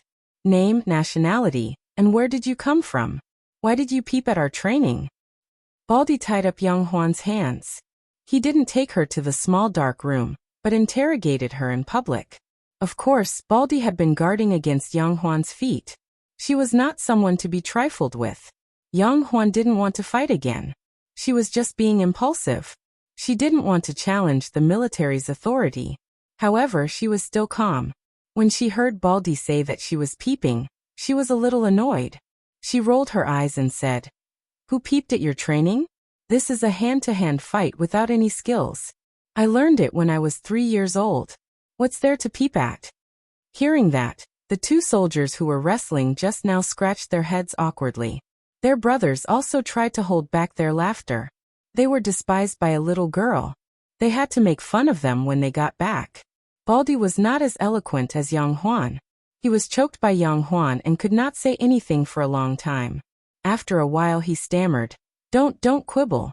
If you don't tell me your name, nationality, and why you're here, I'll send you to the picket office." Yang Huan was sensible enough to stop arguing with Baldy. She sighed and said, "My name is Yang Huan, born and raised in China. I came to the military because I wanted to visit the filming site. As for why I came here, I really got lost. Otherwise, I wouldn't have wanted to see you wrestling, right?"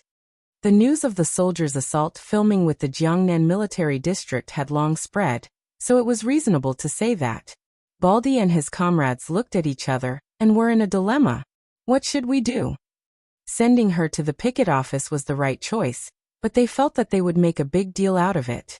Besides, no one had noticed that a civilian had sneaked into Viper's territory. If this spread out, they wouldn't have the face to stay in the Jiangnan military region anymore.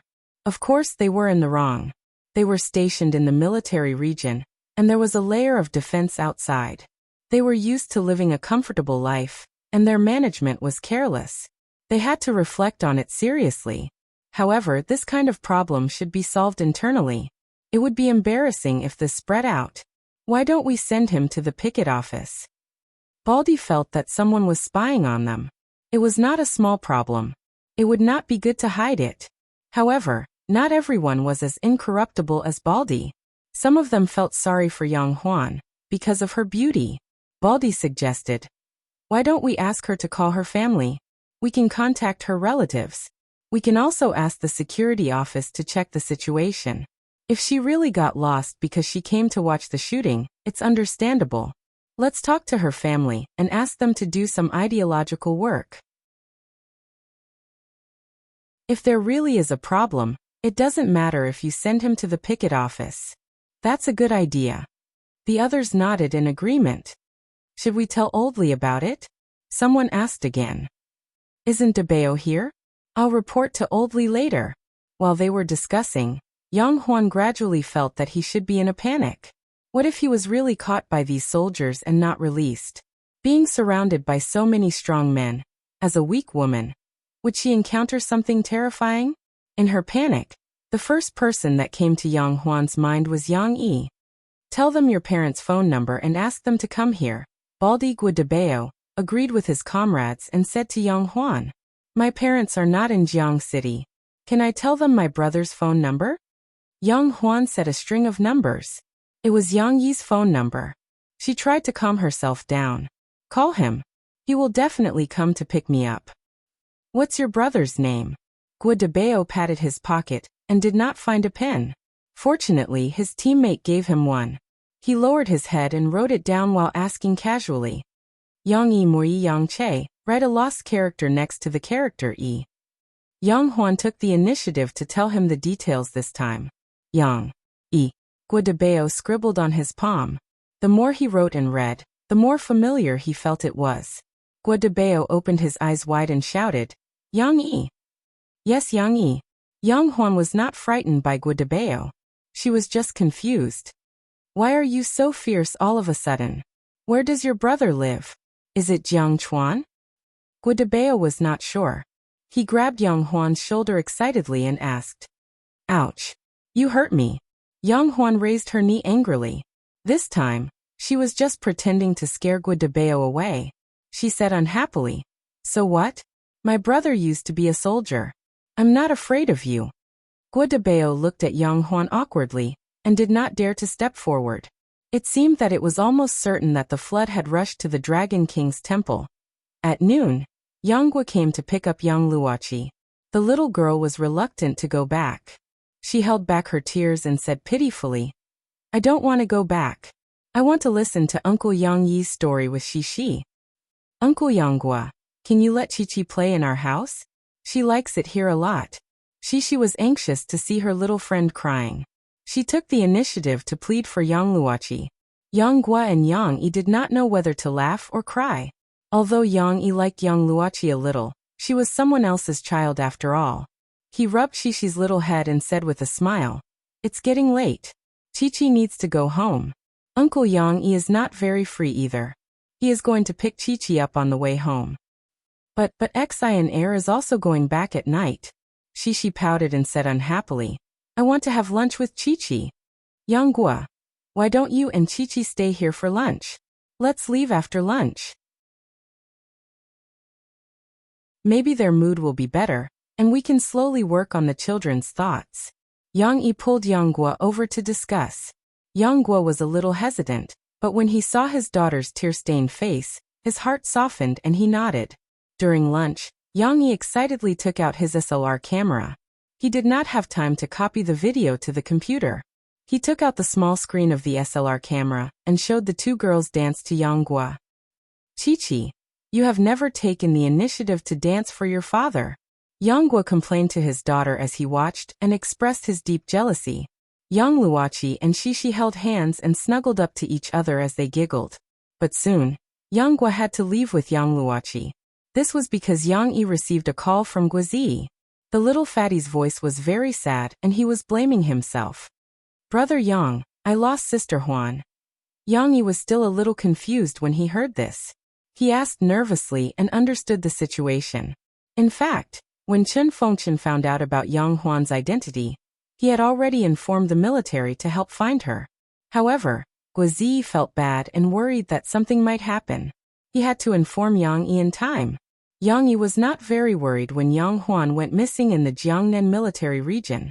Although he was worried about Yang Huan's whereabouts, he still calmly asked Ding Xiang to take care of Shishi while he drove steadily to the Jiangnan military region to look for his sister. The Jiangnan military region was half a home ground. Nothing should happen. There were many people he could find, not to mention the people from the Viper unit, Old Master Qiu Weigua, Old Master Zheng Lingwan, and even General Lu Pingjiu, who was on active duty, could help him turn the Jiangnan military region upside down. He didn't believe that he couldn't find Yang Huan. However, on the way he received a call.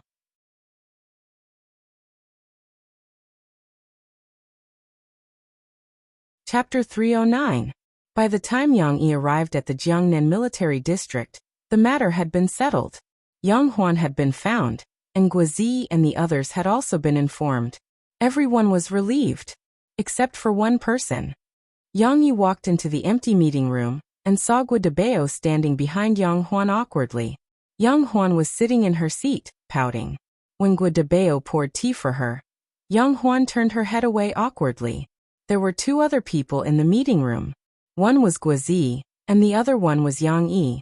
He was the new actor who had been announced to play Su Sanduo at the press conference. The two guys were afraid of being scolded, so they tried their best to hide in the corner and pretend to be invisible. It turned out that they knew each other. No wonder Guazi brought Yang Huan to visit the set. However, Yang Yi felt that he had to have a good talk with the little fatty later for bringing Yang Huan to such a faraway place. Regardless of whether Yang Huan was interested in his sister or not, he had to talk about life first. Seeing Yang Yi push the door open, Yang Huan immediately jumped up from the chair and ran over with an aggrieved expression. "Big brother, sob sob, you have to avenge me." Then, Yang Huan held Yang Yi's arm with one hand and pointed at Guadabeo with the other. She said angrily, "He hit me, scolded me, and tied my hand with a smelly belt. I didn't hit you or scold you. I just. Guadabeo said with a red face, but he didn't know how to explain. "You tied me with a belt from your waist. It's so disgusting." Yang Huan looked disgusted. "It's not dirty. I wash it every day," Guadabeo said sadly. All right. Yang Yi quickly stopped the bickering between the two of them and said with a bitter smile, Huan, don't be naughty. Do you think I don't know your character? How could you be wronged?" "It's true, brother. Look, my hands are red." Yang Huan raised her hands in grievance. Her fair skin was indeed red. Guadabeo had not been careful when he tied her up. "I'm sorry." Guadabeo stood there helplessly, his face full of self-blame. Yang Yi looked at Yang Huan's hand and felt sorry for her. After all, she was his sister. However, he didn't blame Guadabeo. Instead, he rubbed Yang Huan's head and said, "All right, Dabeo has apologized to you.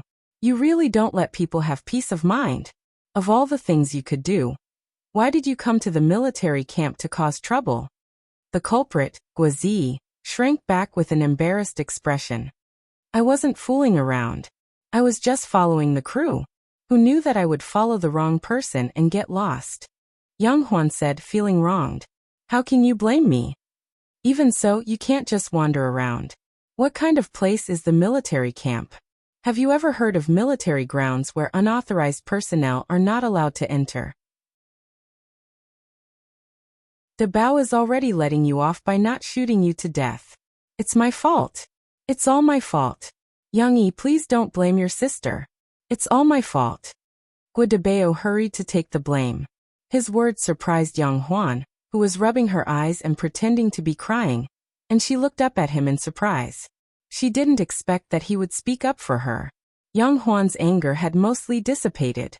Seeing Dabao like this, she felt a little embarrassed and felt that she was in the wrong. She pouted and said, "All right, Dabao, since you are so sensible, I forgive you." Guadabeo heaved a sigh of relief. After a while, Yang Yi settled the matter properly. Because of his relationship with Yang Yi, the people in the army also relaxed the procedures. The simple procedures still had to be followed, and the person had to sign a letter of commitment to receive the person. While Guadabeo was waiting for Yang Yi to sign the letter of commitment and go out to get a pass, Yang Yi chatted with Geng Sha briefly. He found that Geng Sha's style and personality were very similar to the actor who played Su Sanduo in his previous life. He was relieved and patted Geng Sha's shoulder. "Do your best.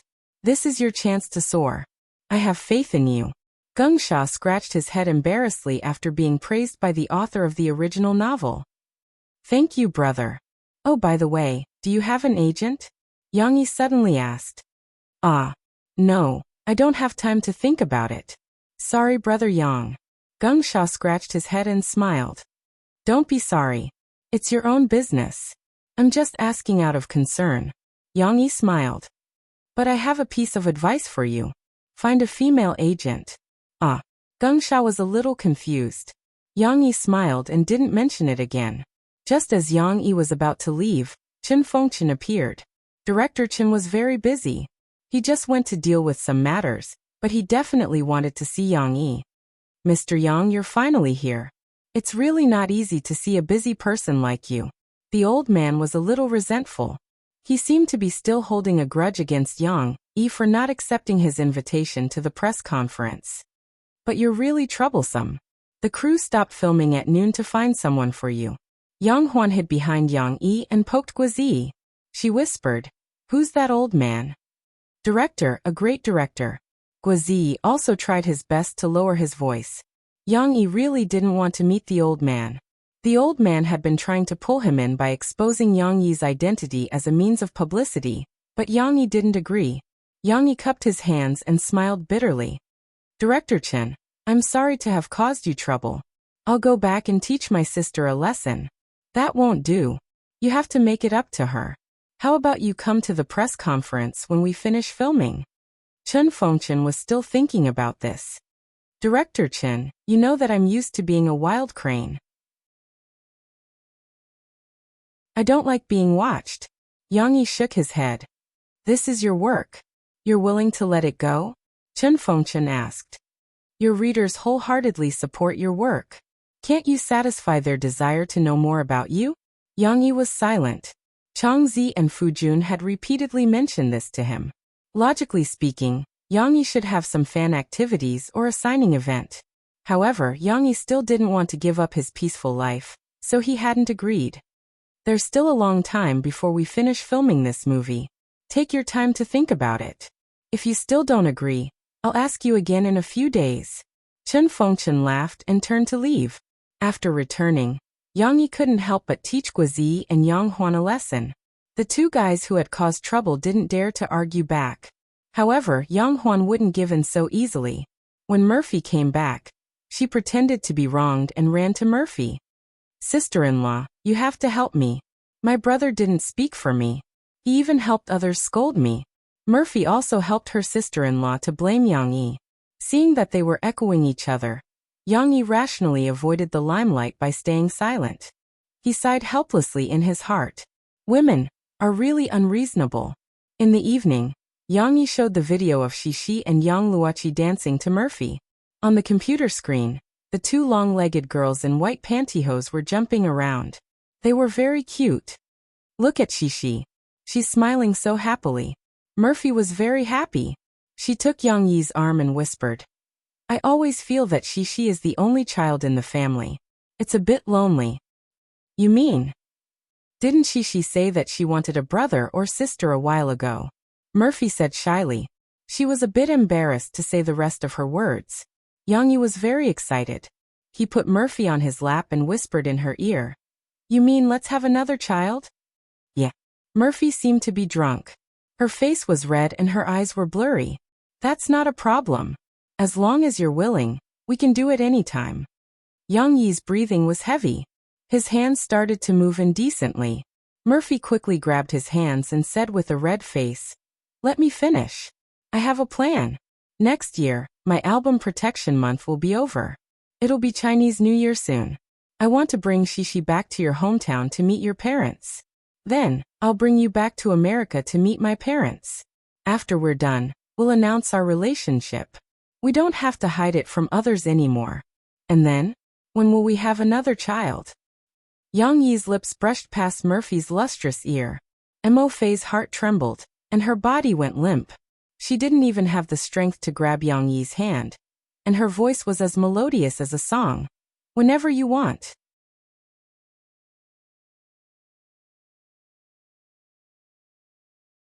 Chapter 310. On Monday, Yang Yi followed Shishi to the kindergarten.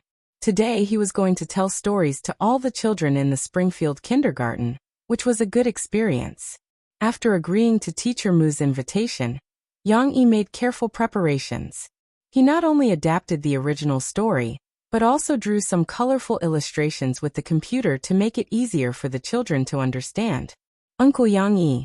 Before it started, Yang Yi was warmly welcomed by the children in the middle class.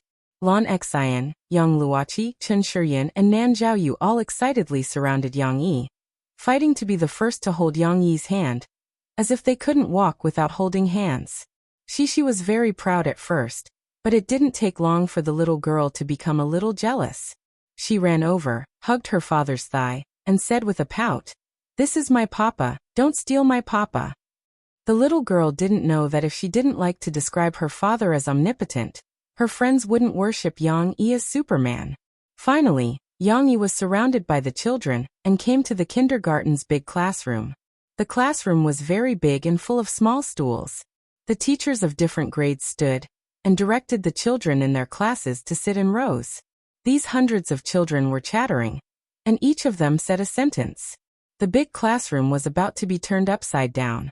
Fortunately, the projector was turned on by Yang Yi and the kindergarten teacher. An illustration full of magical colors was projected on the white screen in front of them. This made the children forget about the noise and concentrate on the illustration. There were many mushrooms as tall as trees, crooked forests, and lush grass in the background. There were also many strange characters. There was a beautiful little girl in a princess dress. Of course, she had black hair and black eyes. There was a white rabbit with red eyes, but it was wearing a blue suit jacket and looked serious.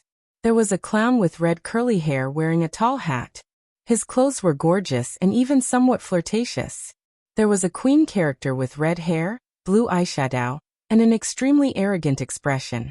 Right, what attracted the children's attention the most was a short-haired cat with a big head floating in the sky. It had huge eyes and a big mouth like a crescent moon. Little Gray. It's Little Gray. Lon Xian, who often went to Shishi's house to play, recognized it and shouted excitedly, "Yes, it's Little Gray." Shishi giggled. The little girl thought it was funny. Yang Yi finally walked onto the stage. Without the lecture blocking the children's view, he directly faced the pairs of innocent eyes. All the children's attention was on him. "Children, I'm honored to be invited." Yang Yi said a few polite words and went straight to the point. "Today, I'm going to tell you a very, very magical story. The name of the story is Shishi's Adventures in Wonderland." The children below the stage were already attracted by the big picture painted by Yang Yi. Very, very magical. They were all looking forward to it. Shishi, on the other hand, was very happy and twisted around on the little stool. When she heard the name, the little girl realized that she was the main character. One day, Shishi and her sister Ding Xiang were sitting by the river. Sister Ding Xiang was reading a book. Shishi felt very bored. She secretly glanced at the book her sister was reading and thought, "Aya, why is my sister reading such a boring book? It's all words that I can't understand. There aren't even any illustrations." Yang Yi's beginning resonated with some children. However, the story was even more exciting. Soon the projection behind Yang Yi changed. A rabbit with pink eyes wearing a suit vest appeared on the screen. Bunny was the cutest. All the children liked bunnies. Just when Shishi felt that she didn't know what to do, a little white rabbit suddenly skipped past her. Shishi was immediately energized. She was very curious. How could there be such a rabbit? It could wear clothes and even talk. "Oh my God, I'm going to be late." Yang Yi acted out the rabbit's tone vividly. The children, who were completely captivated by the story, stared at Yang Yi intently. Hundreds of children were actually listening to the story quietly. This could be considered a miracle. The projection changed again, showing the little girl's panicked look when she fell into the rabbit hole. Shishi was very curious. She quickly chased after the little white rabbit to see what was going on. However, the little white rabbit suddenly jumped into a very big rabbit hole. Shishi followed in, but she didn't expect the hole to be a well. She fell straight down. Yang Yi stopped at the most critical moment. He coughed twice and said, "Children, you have to remember, don't go to those dangerous places. Don't learn from Shishi." Below the stage, Cece pouted and muttered unwillingly, "I didn't go to a dangerous place." The story continued. Yang Yi talked about how Shishi slipped out of the rabbit hole and entered a strange hall. The rabbit had disappeared. Shishi wanted to go out from this strange place. However, Shishi could only find a small golden key. The big door couldn't be opened. Shishi found a door that could be opened, but the door was too small. Shishi couldn't get out. She saw a very beautiful garden outside, with beautiful flowers and a beautiful fountain. That place was much more beautiful than this place. What should we do? Yang Yi kept them in suspense, raising the children's interest. "Shall we go back?" Nan Xiaoyu raised his hand and said weakly, "We can't go back. You can't climb out of that hole, Yang Yi said with a smile. Looking at the sad faces of the children, Yang Yi didn't tease them anymore. He immediately talked about how she drank the medicine to make herself smaller. She couldn't get the key, so she had to eat the cake to make herself bigger. As a result, the cake became extremely big. The sad Shishi's tears almost flooded the hall. Then things became more and more bizarre. Shishi scared away the little rabbit, but because the little rabbit's fan became smaller again, she fell into her own tears. Then she met a talking mouse. Yang Yi told the story for the whole morning. He was thirsty. Fortunately, he simplified the story, so before lunch, he finished telling the story of Shishi's adventures in Wonderland. Even so, the hundreds of children were fascinated by the story. They wished they were the Shishi in the story and could adventure in the dreamlike Wonderland. Even so, Yang Yi's performance today was outstanding enough. The kindergarten held a monthly lecture, and it was rare that it was so popular with the children. After the lecture, Yang Yi was surrounded by a group of children. They forgot about their hunger and looked at Yang Yi expectantly. Uncle Yang Yi, do you have any more stories? Let's go and eat first. Next time, if there is a chance, Uncle Yang Yi will tell you more. Yang Yi had to coax the children. His daughter couldn't even get close to her. Shishi was also surrounded by her friends. The children in the middle class looked excited. They excitedly asked Shishi, Shishi, have you really been to such a fun place? Can you take me to play with you? Shishi also wanted to go to such a fun place. The little girl tried her best to explain to her friends that she hadn't been there, but if her father took her to play, he would definitely tell them. With the help of several teachers, Yang Yi finally walked out of the children's encirclement. He happened to hear the conversation between Cici and her friends. He smiled slightly and said, Don't worry, there will be. Uncle will create a big fairyland world. When the time comes, I will invite all the children to play together. Really? The group of children, including Shishi, cried out in surprise. Of course it's true. The one who lied to you is a dog. Uncle promises to do it. Although it was just a pie in the sky, Yang Yi wasn't bragging.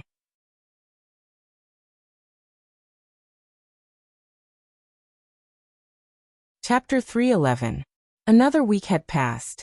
When the song Mistress was first released, it received a lot of attention because of its theme. However, at the same time, the song and its creator, Zhu Jie, also received a lot of criticism from public opinion. Even though people were well aware that this song was about the most abhorrent phenomenon in society, sometimes it was not acceptable to directly expose the cruel side of human nature.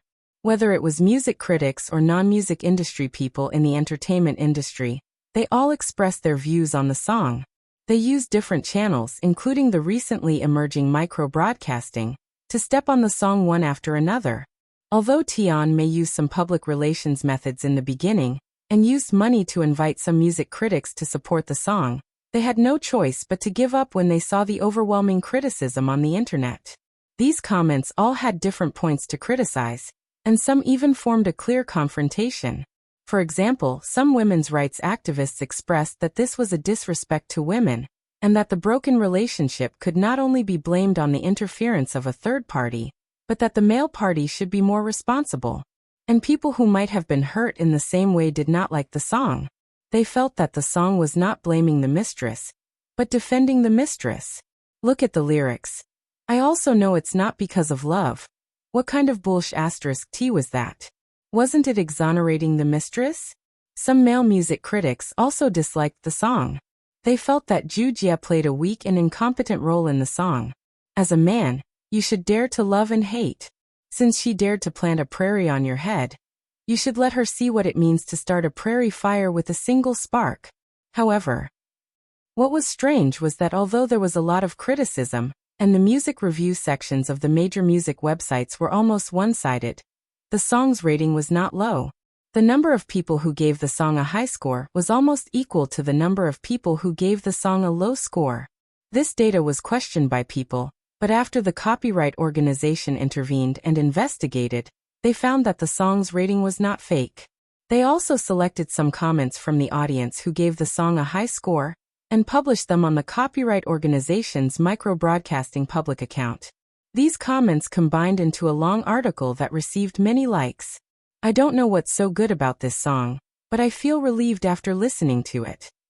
Someone dug out his heart, liver, spleen, lungs, and kidneys for you to see. It's not too much to give a 5-star review, right? There's no way to comment on it. It's fine as long as it sounds good. Why think so much? This song is very magical. I've played it on repeat for a long time, but I'm still not tired of it. This song is really nice, but you have to put in earphones.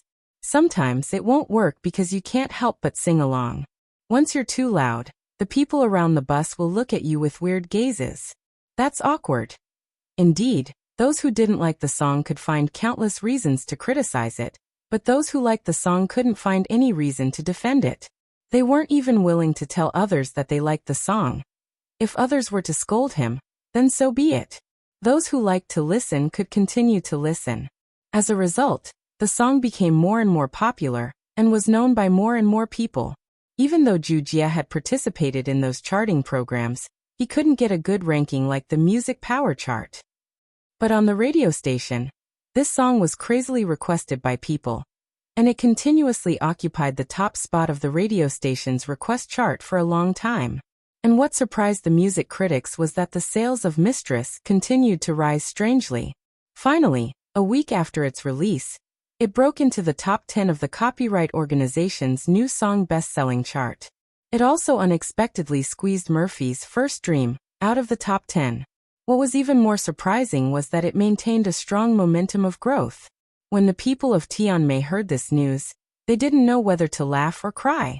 In any case, they didn't know whether to laugh or cry. This matter was also ridiculed by some tabloid media. They even dug up Murphy's previous scandals. Even though they had been clarified, they seemed to be blind and still bragged about it. Fortunately, these tabloid media hadn't played with micro-broadcasting yet. Their influence was only limited to the scope of newsstands. Ju Jia's personality wasn't the kind of person who would swallow his anger after being scolded. When he first saw those music reviews, he was furious. He smashed things and threatened to get the media to fight with those people. Fortunately, Du Luan had already anticipated this situation. He stopped Ju Jia in time, and taught him to look at this matter calmly. Later, the song's sales soared. It made Ju Jia so happy that he forgot to reason with others. Soon after, the popular Ju Jia also received a lot of variety show invitations.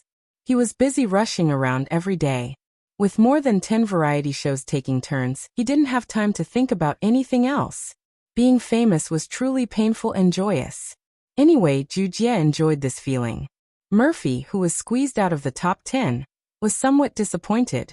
But she didn't care too much because some of the fan letters made her feel gratified. She felt that her efforts were not in vain.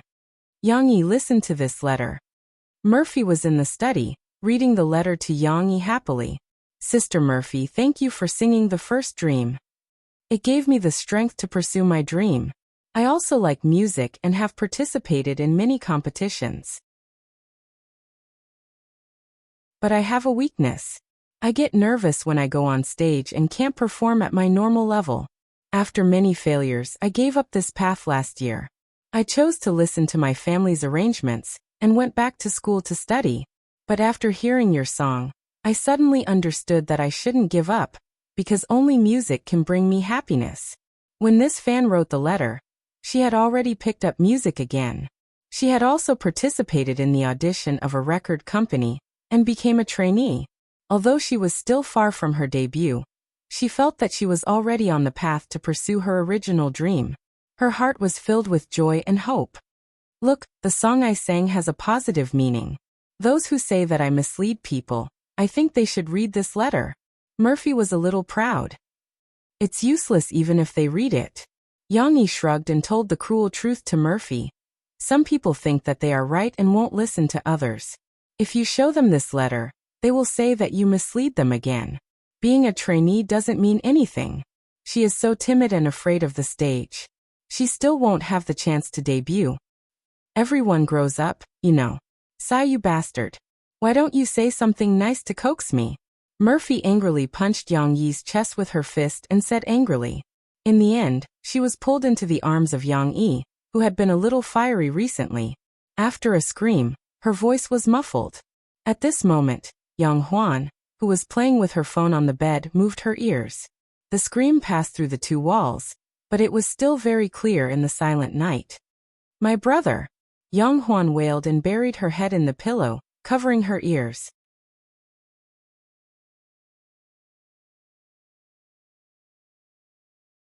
Chapter 312. The next morning, Young Huan woke up a little late. Although she greeted Murphy and Yang Yi as usual, Murphy sensed that something was wrong with her sixth sense as a woman.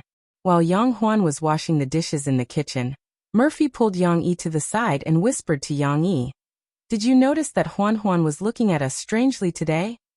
"Strangely? I didn't." Yang Yi was confused. He even turned to look at Yang Huan's back. "Yes, just like last time.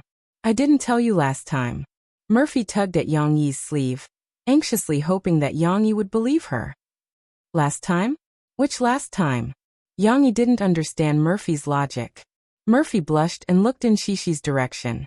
Xishi, who was saying goodbye to Xiao Guai, didn't notice her mother's actions. Murphy lowered her voice and said, "It was the night when Qiqi and Xishi danced for you. What happened? Have you forgotten?" Yang Yi understood and asked in surprise, "Are you saying that Huan found out?"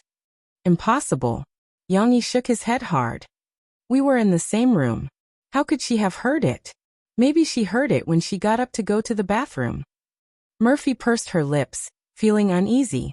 She blamed, "I always felt that Huan was looking at us strangely. Sai, it's all your fault. You're always so crazy." Yang Yi was happy. He gently pulled Murphy's hand and whispered in her ear, "Don't you like it too? You want me to?" Before he could finish, Murphy covered his mouth shyly. "Don't say it. I'll get angry if you continue." Yang Yi quickly nodded, and Murphy let go of her hand. He comforted her. "Actually, I think you're too nervous. How could she have heard it so easily? We've tried every room at home, and Xishi wasn't disturbed. The soundproofing of this wall should be good." Murphy nodded gently, but she still said to Yang Yi worriedly, "Do you think I've been too busy recently and haven't had time to talk to Huan? Did she have some opinions about me?" Yang Yi couldn't say for sure. Murphy could only figure it out herself.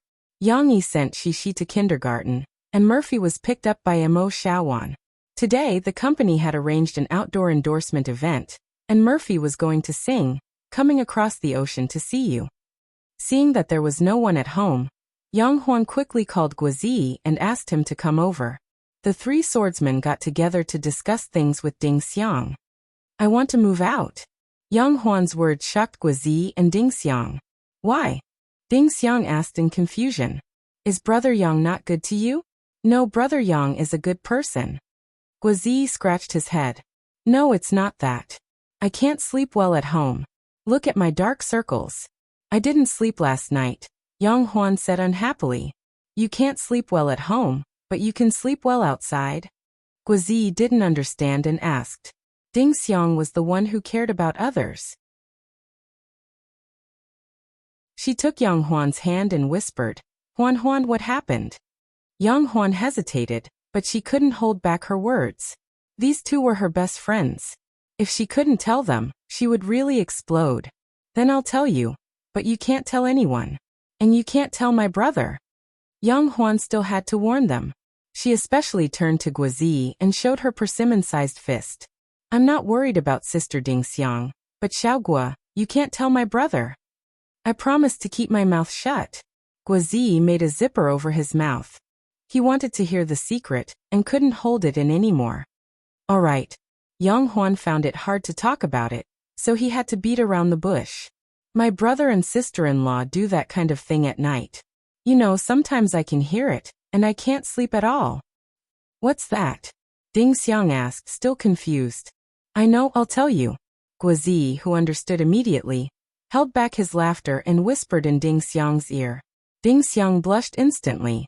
Ding Xiang, who had been asked by Murphy to learn some skincare products, had gradually turned pale. Although she wasn't exactly fair, the blush on her face could still be seen.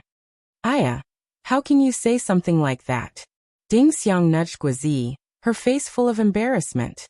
She even used the action of distancing herself from Guazi to cover up her flustered heart. What? I'm just explaining to you what's going on. It has nothing to do with me, Guazi complained. It's all your fault. Your mind is the most unhealthy. You understood immediately after I said it. Sister Ding Xiang, this man must be a playboy who specializes in cheating girls. Yang Huan and Ding Xiang shared the same hatred. Ding Xiang nodded her head in agreement. Guazi helplessly shook his head. He had no way to explain himself. He was already used to being a girl's best friend. Furthermore, he was the best friend of two girls. This best friend would always be the target of ridicule. Back to the topic. If Yang Huan wanted to move out, she would face a problem. Where would she live and how would she pay for the rent? Just around here, Yang Huan said matter-of-factly. Xiaogua, you're the most well-informed. Can you help me find a house? Guazi shrunk his head and said nervously.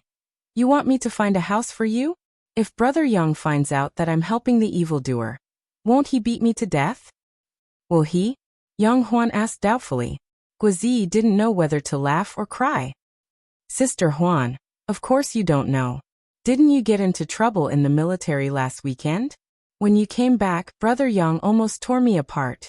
He blamed me for bringing you so far away. Crazy. Isn't that because you guys left me alone? If everything was fine, we would have come back immediately. My brother definitely wouldn't know about it. Yang Huan pursed her lips. Huan, do you have the money to live outside? It's expensive to rent a house near the school, Ding Xiang said with concern. I have the money. Although my brother doesn't pay me, doesn't he give me pocket money? I haven't spent much money, and I've been saving it up. Yang Huan patted her pocket and grinned.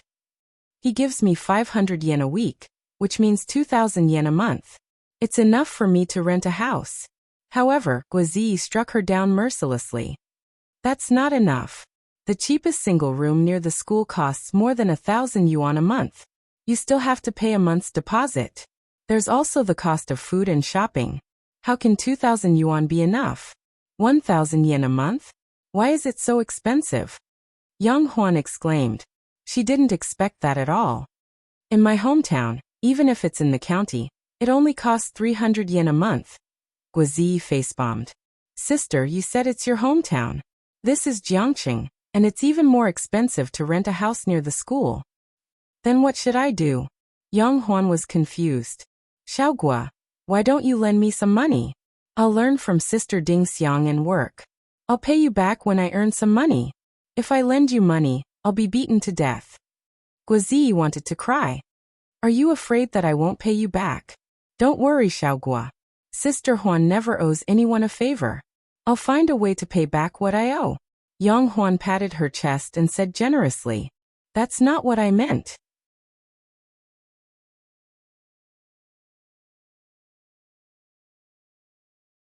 Chapter 313. Little comrade Guo was coerced by Sister Huan and embarked on a path of no return. However, Yang Yi did not find any clues for the time being. He happened to have nothing to do today, so he accepted Teacher Mu's invitation and stayed in the kindergarten to watch the children's rehearsal. He also brought the finished costume over to let the children try it on and listen to their opinions. If there was anything they were not satisfied with, he would modify it for them. Uncle Yang Yi was indeed the most popular among the children. As soon as he was led in by Teacher Mu, a group of children rushed up to him. Lan Xian happened to be the closest. She pulled on Yang Yi's clothes and jumped up. Uncle Yang, I want a hug. Okay. Yang Yi bent down and picked up Lan Xian. Uncle Yang Yi, I want a hug too. Yang Yi's hand was pulled by Yang Luoqi again. Yang Yi agreed to all her requests. After a while, he was carrying Lan Xian in his left hand and Yang Luoqi in his right hand.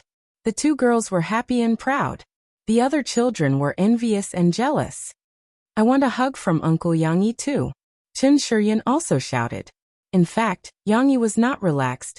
Yang Luoqi was fine. The little girl was light as a feather, but Lan Xian's figure was there. If Yang Yi was not in good health, he would not be able to hold the two of them at once.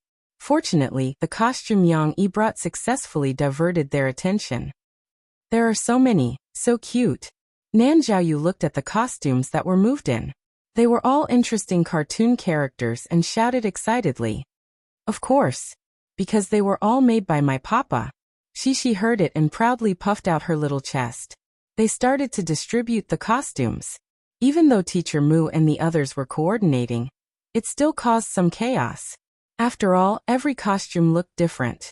It was fine if it was the same type of animal, but when it was a different type of animal, the children all felt that others would always look the best. Nan Xiaoyu, who played the role of a wild duck, thought that Yang Luoqi's swan costume looked good. Lan Xian, who played the role of a big hen, thought that Chen Shiyun's hunter costume was cooler. The most popular character was Little Belle, who was playing the role of Little White Rabbit. Her white coat and headgear with 2 long ears instantly became the object of the children's desire to touch and look at. Poor Little Belle, she couldn't even hold the costume in her hands before it was snatched away. She felt wronged and cried. Some were crying, some were making a fuss. The class was in chaos. It was Teacher Mu and the rest's specialty to solve the children's disputes. Yang Yi felt a headache coming on as he watched, but he did not interfere. His heart ached for Little Belle, so he carried her to the side and comforted her. Shishi had already seen and played with these costumes at home, so she was not as interested as her friends. She followed her father, and the kind girl was also comforting Little Belle. Little Belle, don't cry. How about I give you my duck? Shishi said innocently. No, I want my rabbit. Little Belle was very sad. They're all bullying me. They're not bullying you. They just want to take a look. I'll get it for you later. As soon as Yang Yi's voice fell, Teacher Shen came over with the rabbit costume she got from the children. Look, your rabbit is back. Little Belle, don't cry. Shishi reached out to wipe the tears on Little Belle's face. The little girl said with a smile, Look, I've already given you my papa. You should be very happy. Little Belle lowered her head shyly. Yang Yi was both angry and amused. He reached out to pinch Shishi's nose, but his hand missed. The little girl giggled and turned her head away. Yangcheng. With Yang Yi's help, Sahara Online Mall, which had successfully funded its first round of financing, began their first round of operations. On December 22nd, Fujun announced the establishment of their Sahara Express subsidiary during a news interview with the Guangdong Provincial Television Station. At present, Sahara Express has built self-operated express delivery transit points in 70 large and medium-sized cities across the country, as well as tens of thousands of express delivery outlets. It has formed a comprehensive strategic layout, which can fulfill our promise of 4 days of shopping in these 70 Sahara online malls. Fujun said on TV. He, who was in high spirits, was leading the trend of an era. It had to be said that in order to open up the gap with other online shopping platforms, Fujun still made a certain compromise. The express delivery model of Sahara Express was not completely self-operated as Yang Yi requested. Instead, it adopted a franchise model that Yang Yi was not very optimistic about. This was more of a test of the management of Sahara Express. If the management was not appropriate, those franchise outlets would become a big black spot in Sahara. However, Fujun still promised Yang Yi that this trick was only used for now. After increasing and stabilizing the market share, he would gradually withdraw the express delivery outlet model, and then create a real Sahara Express brand, and a correct express delivery concept. Is there a city for you in our 4 days of shopping? Sahara Online Mall also advertised through many media and online platforms, telling the people of the country the advantages of Sahara Online Mall.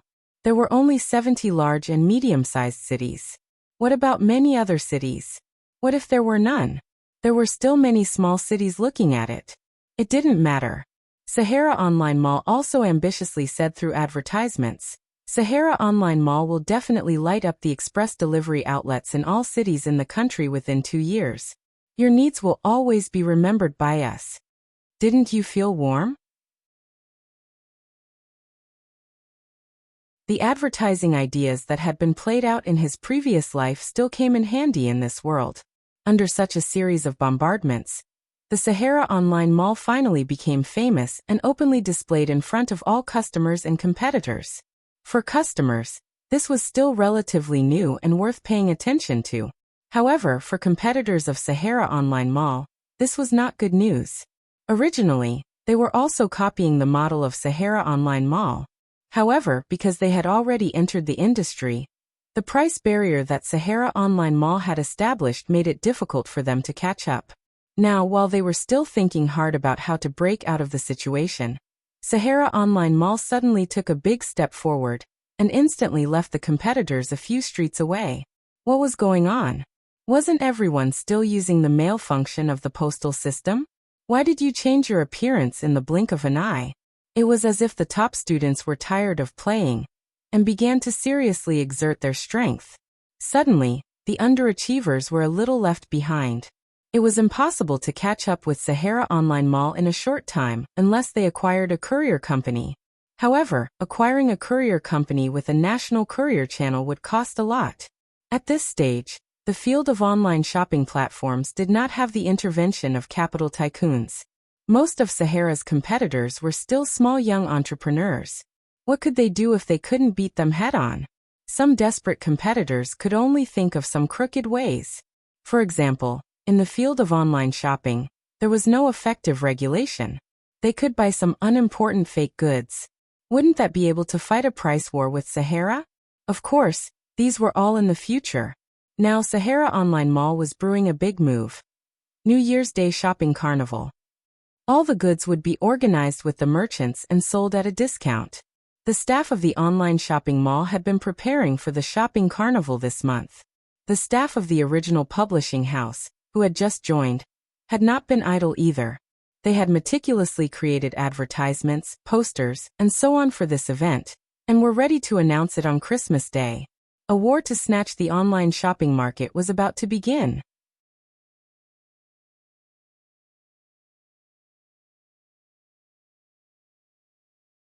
Chapter 314. Mo Fei had been thinking about Yang Huan's reaction. After being persuaded by Yang Yi, she also had some doubts about her judgment. Therefore, when the album was about to be released, she still managed to squeeze out a day's time. Huan, are you free today? Shall I take you shopping? Murphy showed her kindness to Yang Huan. Shopping? She, who had just woken up and was drinking milk from a bottle, had her eyes lit up. However, Yang Huan was not very excited. She waved her hand and said embarrassedly, "Sister-in-law, you don't have to work so hard. You've bought so many things for me recently." "Not a lot. Look at your clothes, there are only 3 or 4 sets of new ones, and they were all picked out by me. I don't know if my taste is suitable for you young people's preferences. This time, sister-in-law will take you there. You can buy the clothes you want." Mo Fei persuaded. 3 or 4 is not enough. Yang Huan actually felt very satisfied. When I was at home, I could only buy a few pieces of clothes all year round. Not to mention Yang Huan, Ding Xiang was also the same. Although Ding Xiang had some savings now, she was not willing to buy clothes for herself. Mo Fei gave her a few nice clothes on her birthday, but Ding Xiang was reluctant to wear them, so she kept them all. Then she usually wore the uniform of the coffee shop. That was in the past. Now that your life has improved, you should adjust your living conditions too. How can a girl treat herself unfairly? I've always told Yang Yi that girls should be pampered, so that they won't be taken advantage of easily in the future. Murphy was not very good at persuading people, but she still tried her best. She was actually still worried that Yang Huan would reject her, because she had some opinions about her. Yang Huan still felt embarrassed to let her sister-in-law spend so much money on her, so she kept declining. Yang Yi, who was standing next to her, couldn't stand it anymore. He helped Mo Fei and said, "All right, Huan, your sister-in-law finally has a day of free time. Let's go shopping. We'll talk about it later." Since her brother had spoken, Yang Huan could only nod. Yang Yi thought of something. He got up and went to the study to bring back a card. When she came back, she saw Shishi asking unhappily, "Mom, why can't I go? I want to go shopping too." When he went to the study, Shishi had already told Murphy that she wanted to go shopping too. However, Murphy didn't agree. When Murphy took Yang Huan shopping, the two women were like best friends. Even if they were photographed by the paparazzi, it would not be a big deal. However, Shishi was different. She was too obvious a target. What's more, Murphy was no longer the unknown celebrity she used to be. She was now receiving a lot of attention, and the paparazzi were also interested in her. People would often follow and take photos of her. Every time Murphy returned home, she would ask Mo Shawan to make a few rounds, and was especially careful. Mom doesn't want to play with Shishi anymore. Shishi is not happy. The little girl pouted and threw a tantrum. Fortunately, Yang Yi could understand the situation. He came over to help Murphy. He smiled and said, Shishi, you want to go shopping too? Then why don't you go with Daddy? Your mom and auntie are going to the places that sell adult clothes. The place that Dad is going to is much more fun. There are a lot of toys. If you go with Dad, Dad can buy you a doll. Buy a doll? Cece's eyes lit up. At this moment, she also immediately forgot all the unhappiness just now. She said happily, Really? Then I want to go with Dad. From the beginning to the end, she only cared about going shopping. Whether she would go with her mom or not was only secondary. After coaxing his daughter, Yang Yi handed Yang Huan the card he had just taken. This is the credit card I got for you 2 days ago. It is tied to my card. You can use this card when you go out with your sister-in-law. Credit card? What is a credit card? Why does it look like a bank card? Yang Huan took the card and looked at it curiously. Yang Yi, can't you let me show off a little? Murphy complained. Yang Huan held Murphy's arm with a smile and said, Sister-in-law, it doesn't matter. I'm already very happy that you're taking me shopping. Besides, it's good to spend my brother's money. Don't let him spend it on strange things. Seeing Yang Huan's intimate action, Murphy was so happy that she didn't have time to blame Yang Yi. However, Yang Huan didn't know how to use the credit card. Yang Yi took the time to explain it to her. The credit card he gave Yang Huan had a very high limit. The basic limit was 50,000 yuan, and there was also a temporary limit set by the bank. Yang Huan could easily overdraw 100,000 yuan if she wanted to. Of course, Yang Yi knew that his sister couldn't spend so much money, so he didn't tell her too much. The shopping mall that Mo Fei took Yang Huan to was, of course, not a simple one. It was located in the business center of Binhai district, and there were many famous international and domestic clothing brands. Although the decoration outside was not much different from other stores, when one walked in and looked at the price tags, the polarization of the world was vividly reflected in this place. Yang Huan was originally calmly looking at the clothes on the shelves with Murphy. However, when she inadvertently glanced at the price tags, her heart immediately jumped. She didn't believe it and looked at a few more. Finally, she couldn't help but pull Murphy aside and whisper, Sister-in-law, this is not right. Did we come to a shady shop? Why is one piece of clothing almost 4,000 yuan? Yang Huan asked nervously. That's right. It's all the same price. Murphy was signing for a few shop assistants just now, so she was a little slow to react to Yang Huan's shock. She smiled and said, Indeed, for Murphy, this price wasn't much of a problem. Moreover, this was based on the fact that Yang Huan wanted to buy sportswear or jeans. The store Murphy took her to was already considered a low-level brand in this area. If she wanted to buy those luxurious fur coats, the price would be much more than 4,000 yuan. The other stores used tens of thousands as the unit of measurement. However, Yang Huan couldn't accept such a price.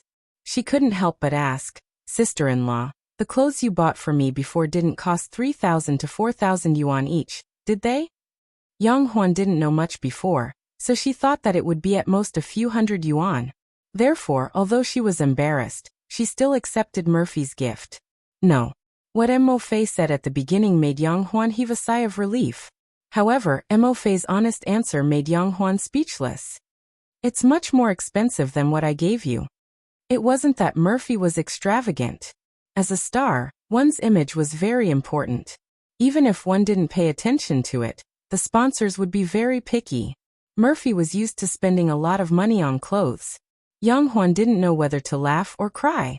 Sister-in-law, if you told me that those clothes were so expensive, I wouldn't dare to accept them.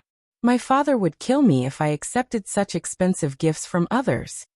But I'm not just anyone. Murphy was very concerned about the word she used. She said sadly, I'm your sister-in-law. It's fine for me to buy you some clothes, right? You don't have to care about the price. Yang Yi and I can afford it. However, in the end, Yang Huan still didn't want to buy such expensive clothes. She persuaded Murphy to take her to a more ordinary shopping mall. In the shopping mall, the average price was only 200 to 300 yuan. Although Yang Huan still felt that it was expensive, at least she could accept it. They shopped for a while, and bought 2 sets of sportswear that Yang Huan liked. Yang Huan liked the thin zipper sweater and slim-fit sportswear. With her tall figure, she looked very handsome in it. She looked even better than a model. However, it was obvious that they couldn't stay in such a shopping mall for long. Mo Fei was soon recognized. Before the fans arrived at the battlefield, Missouri Fei quickly took Yang Huan and slipped away. They ran to the parking lot and got rid of the people who were following them. Panting, they couldn't help but look at each other and laugh. Sister-in-law, being a star is really tiring. Yang Huan held Murphy's hand and said intimately, "You'll get used to it. It's just that I didn't have enough fun with you today. The clothes I bought for you are so cheap." Murphy was a bit disappointed. "Of course not. I'm so happy shopping with you today. I feel like I've learned a lot." Yang Huan smiled sweetly. Feeling Yang Huan's closeness to her, Murphy finally felt relieved.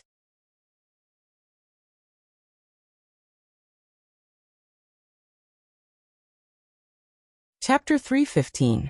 Compared with Murphy and Yang Huan's adventure, Yang Yi and Xixi shopping was much more boring. After all, Yang Yi had only decided to keep his promise and take his daughter to buy dolls, so he did not arrange anything interesting. However, Xixi was very happy because the weather was very cold. The little girl was wrapped up like a little rice dumpling, but this little rice dumpling was not lazy at all. Looking at the dazzling array of dolls, the little girl was excited and ran around energetically with her long legs. "Papa, can I buy all of them home?" Xixi excitedly opened her 2 small arms and gestured to the dolls on the shelf. "Buy all of them home? No, we can't fit so many at home." Yang Yi shook his finger at his daughter and smiled. "Do you know that your room is almost full of dolls?" "But I still don't think it's enough." Xixi pouted her small mouth. "No, you can only buy one at a time. Then you can choose the next time you come." Yang Yi rubbed his daughter's little head. "Can we come again?" Xixi was a little surprised and jumped up. However, the little rice dumpling was a little clumsy and could not jump up. She also raised a finger and said cheerfully, "Well, let's just buy one." The little girl felt that as long as she came with her father often, one day she would buy all the beautiful dolls in the mall. In the end, Xixi picked a dog doll. It looked a little like a baby husky, with gray and white fur, a big head, and a simple and honest expression. It looked very cute. In fact, although the baby husky was still very cute, Yang Yi wanted to refuse it when he saw it. However, thinking that it would not grow up and Xixi liked it so much, he did not mind and bought it for her. When they got home, Xixi could not wait to find the kittens with the dog doll in her arms. She shook the little husky happily. "Little Guai, Dudu, little Gray, look, this dog is your new companion, and also my new companion. You have to like it too." The 3 British Shorthairs had different reactions. They shivered and stayed on the flannel mat of the cat tree, their small feet curled up under their warm chests. They looked up, then lowered their heads and squinted their eyes in disinterest. Little Guai came over and pushed the little husky away. It squinted its eyes and rubbed its head against Xixi's hand. Meow. It even called out, wanting its little master to comb its fur. "Little Guai, do you think the dog is cute?" Xixi did not know what logic was. She smiled happily and held little Guai in her arms. Little Gray stepped on the soft carpet and walked around the little husky. It tilted its head and looked at the little husky. Maybe it was comparing whose head was the biggest. However, cats and dogs did not get along well. Maybe it was just like the story where a donkey ran out of tricks. Seeing that the little husky was not a threat, Little Gray stretched out its little paw and gave it a push. The little husky swayed and fell to the ground. It was a perfect example of a husky's adorableness.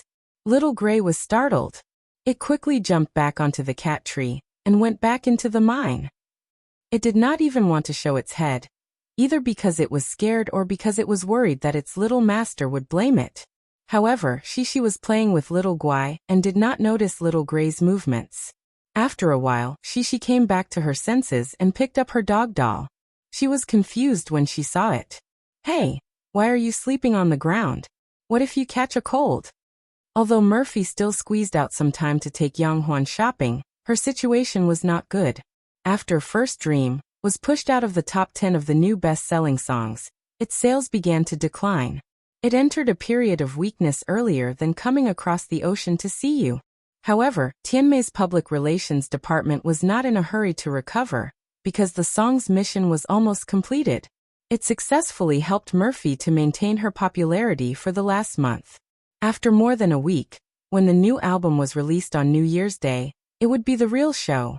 However, just when the people of Tianmei were relieved and thought that the anti-fans would give up after seeing the poor sales of First Dream, they soon realized that they were too naive. The wave of negative comments against First Dream came again, and this time, it was even fiercer. It seemed like they were going to attack Murphy until the end. The previous ridicule of First Dream became worse and its sales declined. It seemed to have fueled the arrogance of the Water Army.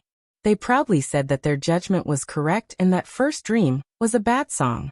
People with a little brain could still distinguish the appearance of the Water Army, but there were many passers-by who did not use their brains to analyze. They were easily confused by the real and fake comments. Before buying the single, they began to have doubts. After hesitating, they chose to give up. What's more, this time, the Water Army began to criticize Murphy's upcoming new album, and began to criticize Mu Xiang, who was standing behind the scenes. First Dream can be the title song. It shows how bad the album is. Coming Across the Ocean to See You is a good song, but that's it. You've already bought a single CD. Are you stupid enough to buy a whole bad album for a song? Murphy continued her stupid performance of returning to the album, choosing a bad song. I'm afraid she will lose all her fans this time. Is there no popularity to this extent? First Dream is good results. Mistress is good results.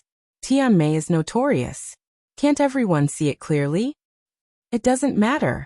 When Murphy's new album fails to sell, we will have a good show to watch. With Tianmei's bad temper, they will definitely create a few scandals to hype it up. I bet 2 packs of spicy sticks here. If they don't follow my script, I will live broadcast eating spicy sticks. I don't know what live broadcast the above post is talking about, but I want to say that everyone has been fooled. Mu Xiang is not that amazing. What achievements did he have? He just wrote 2 title songs for Chen Yijie, and then wrote Coming Across the Ocean to See You. What other achievements are worth praising? No. Don't use First Dream to talk to me. Just because Chen Yijie had flattered such a lyricist in a friendly manner, everyone believed his nonsense? 12 songs, each of them is a masterpiece. If it was a famous teacher, he wouldn't dare to boast, right? This person really dares to say it. He is really shameless. I'm afraid that Mu Xiang and Tianmei have some dirty deals. It's just Tianmei's way of hyping up. This statement seemed to be very reasonable. It was pointed out by many people who didn't know the truth. The cooperation between Murphy and Mu Xiang had been widely questioned. Although it was good to be hyped up, sometimes public opinion could confuse gold. If it wasn't dealt with in time, Murphy's new album would have a bad reputation before it was even released. Then it would be difficult for future sales to improve. Who did it? Can't you find out? Niu Meiling lost her temper in the company. For so many years, Sister Ling had never been in such a passive situation. We can't find out. We asked the people in the Internet Water Army. The employer hid his identity, but he spent a lot of money. The subordinate smiled bitterly. And it's not just one group of people. Even if we spend money to eliminate the disaster, we can't make everyone stop. Niu Meiling frowned. She gritted her teeth and said, Then we'll spend money too. Send the album out and ask people to help review it. If 10 are not enough, then hire 20. I don't believe that the experts can't compare to the Internet Water Army. If she was slandered by the Internet Water Army, although Murphy was sad, she could still deal with it calmly. However, when Yang Yi or Mu Xiang was slandered, Murphy began to lose control of herself and became angry.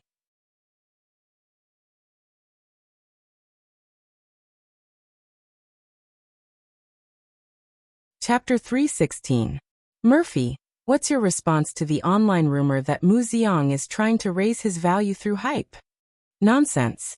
In the interview video, Murphy's originally calm face changed a little when she heard this question. Although the change was not obvious, Yang Yi could still tell that Murphy was angry. When Murphy was angry, her face was still cold, but it was different from usual. She was so excited that her body trembled slightly, and her voice rose a pitch. Mr. Mu Xiang is so talented, and his music works are already classics. Does he need to play such a dirty trick? If he wants to make money with these things, why does he need to hide his identity? With his creative ability and singing skills, he can definitely be a superstar. Murphy was so excited that she not only defended Yang Yi to the reporter, but also accidentally revealed a lot of information. Although the reporter's face could not be seen in the video, it was not difficult to guess that the reporter was overjoyed. Fortunately, Mo Xiaowan, who was next to her, stopped her in time, and Ji Ningming also blocked the reporter for Murphy with his own body, so that she and Mo Xiaowan could hide in the company. Everyone, please listen to me. Ji Ningming could also be said to be Yang Yi's brainless fan, but he was much more mature and rational. He skillfully dealt with the reporter. Now there are many people with ulterior motives in the media and the internet who are discrediting the works of Murphy and Mr. Mu Xiang. Everyone is knowledgeable. I hope everyone can be discerning and give a pertinent report. Murphy's singing and Mr. Mu Xiang's writing are beyond doubt. Although the two songs released can't prove anything, in all fairness, didn't Coming Across the Sea to See You move everyone? Didn't First Dream give you even a little incentive? If so, please have some confidence in this album and don't listen to rumors. As for the other 10 songs that Murphy and Mu Xiang collaborated, I can only say that they won't disappoint you. Ji Ningming calmly explained, which was more effective than Murphy's explanation. Yang Yi only found out that Murphy had been wronged when he read some news on the computer. Last night, under his coaxing, Murphy avoided the important points and focused on the trivial. She didn't talk about many things because she didn't want him to worry about her. What a fool. Yang Yi gently shook his head. Of course, Yang Yi was also helpless against some of the trolls on the internet. He didn't have any special abilities. Obviously, he couldn't follow the network cable and kill these people who slandered Murphy and himself. As for the mastermind behind the scenes, even Tianmei's people couldn't find him. Yang Yi didn't have that kind of ability. But Yang Yi wouldn't just sit back and do nothing. Murphy was wronged. As her man, Yang Yi had to help Murphy out of her predicament. So Yang Yi found Chen Yijia's phone number and called him. Although the two didn't contact each other often, Chen Yijia would sometimes call to ask about him and maintain a good relationship. After all, there would be a day when they would cooperate again. Yang Yi. Chen Yijia's phone was quickly connected. His surprised voice came from the other side. With Yang Yi's character, he rarely took the initiative to call him. Christmas came quietly. Because the Chinese in this world were prosperous, the national self-confidence was strong, and there were no unscrupulous businessmen to hype up the concept of Christmas. The holiday atmosphere in China wasn't very strong now. However, because Murphy was born and raised in the United States, and she had always been talking about hanging stockings at the bedside to wait for Santa Claus to send her gifts, Yang Yi had prepared early and prepared a small Christmas party for them. Compared to before, the party this time was much livelier. It wasn't just the family anymore. Mo Xiaowan and Xiao Ai had also received an invitation. Yang Huan, Guozi, and Ding Xiang, the three musketeers, Du Yuanlei, and the cruise cameraman, Wang Chao, and the female lead, Qin Wen, were also invited. On the morning of Christmas Eve, after Yang Yi sent Shishi to kindergarten, he drove back a small spruce tree that he had booked. The wolf pickup was very convenient. There was a small roofless cargo compartment in the back that could be used to carry goods. Wow, brother, is this the Christmas tree that you told sister-in-law about? Yang Huan curiously ran over to take a look. Along with Ding Xiang, the two of them helped Yang Yi move the small spruce tree in. It can only be considered a tree now, not a Christmas tree. Yang Yi habitually ordered Yang Huan, Huan, go to the car and help me move the box of colored lights in. Okay. Yang Huan answered quickly. I'll go help Huan. Ding Xiang was also very diligent. Yang Yi didn't slack off either. He was very strong and moved a box of beer and soda in one go. There were some other accessories, biscuits and snacks in the car. The three of them had to move 2 rounds before they finished moving everything. Come and see. I'll teach you how to decorate the Christmas tree. Yang Yi smiled and greeted them. He taught them some simple techniques and then left everything to the 2 girls, who were even more excited than he was, to let them use their imagination and decorate the spruce into a colorful Christmas tree with colorful lights, silver ribbons, red plastic Christmas fruits, candy canes, bells, bows, and other decorations. Since they were girls, Yang Huan and Ding Xiang were very attentive to the decorations. The 2 of them discussed how to match the decorations as they gestured and laughed. Yang Yi, of course, didn't slack off either. He placed a ready-made Christmas wreath on the floor-to-ceiling window and stuck a white snowflake paper cut. It rarely snowed in Jiangcheng, which was located in the south. Even if it did, it would only be some small snowflakes that disappeared as soon as they landed on the ground. They could only use these decorations to create a special Christmas atmosphere. After Yang Huan and Ding Xiang were done, they couldn't wait to plug it in to see the effect. After it was plugged in, the little lights on the Christmas tree flickered. The decorations on the tree also reflected colorful lights. It was so beautiful that the 2 girls couldn't help but exclaim, "This is the most beautiful Christmas tree in the world." Yang Huan felt a sense of accomplishment for the work that he had painstakingly completed. Waving his hand, Yang Huan declared. Ding Xiang covered her mouth and chuckled, but she also nodded her head. Brother Yang, do you think that the decorations on the tree are just for show? Or do they have other meanings? Ding Xiang pointed at the decorations on the tree and asked curiously. You've asked the right person. Yang Yi smiled confidently. He had done a lot of research for this Christmas event.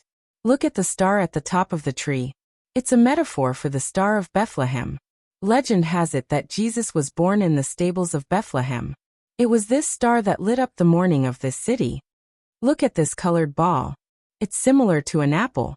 It symbolizes the abundance of the Garden of Eden. This bow symbolizes connection. It means that we are all closely connected by God's eternal love. And this bell, it's the bell in the shepherd's hand. Lost lambs can follow the sound back to the shepherd's side, and it's also entrusted to the people who are lost in this world to follow the sound of the bell to find God, the Good Shepherd. Yang Yi spoke frankly, looking like a learned old scholar. Brother, when did you start believing in Christianity? I thought you didn't believe in anything? Yang Huan couldn't help but interrupt him. Cough. I'm not a believer. I've read a lot of books. Naturally, I know a lot. Yang Yi was embarrassed. He said shyly, I'm teaching you by example. I want you to read more books. Do you understand?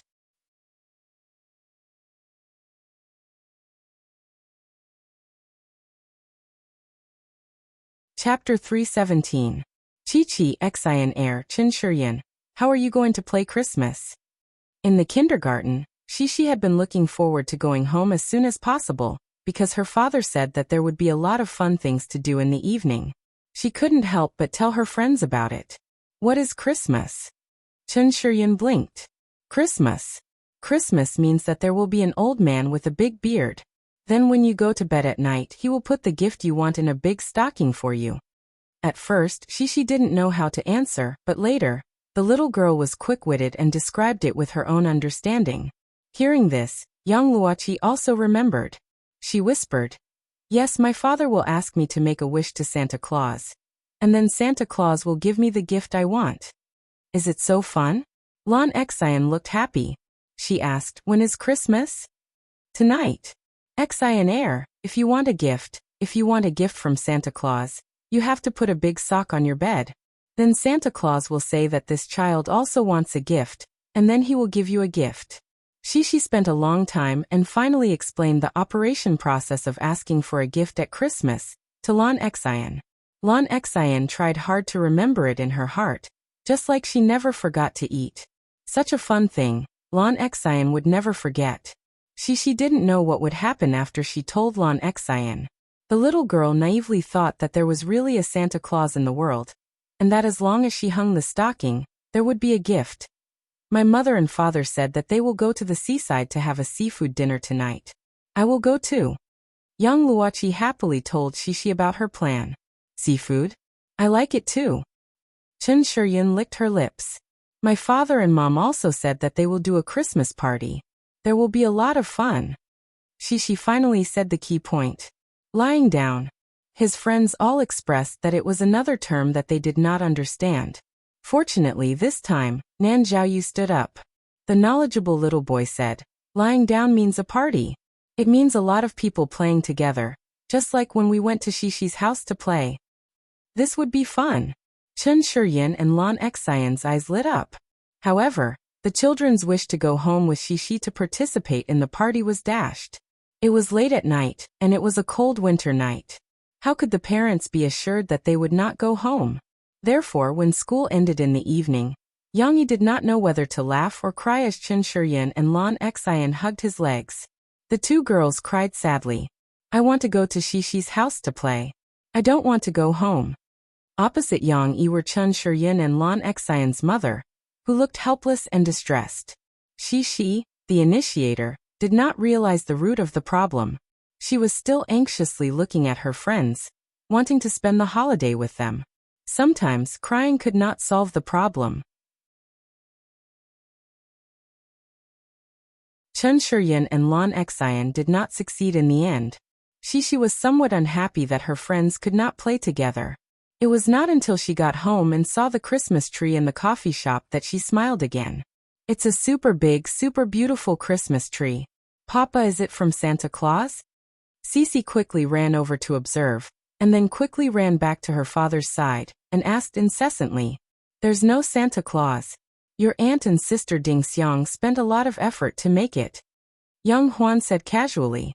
She just passed by and did not think too much. There's no Santa Claus? She was dumbfounded. Don't listen to her nonsense. Who said there's no Santa Claus? There is. Otherwise, how could you receive gifts, Shishi? Yang Yi glared at Yang Huan, and quickly explained to his daughter. Phew, I was so scared. I thought Santa Claus would not come. I'm very, very obedient. The little girl patted her chest with a thick down jacket and pouted. This was what Murphy taught Shishi.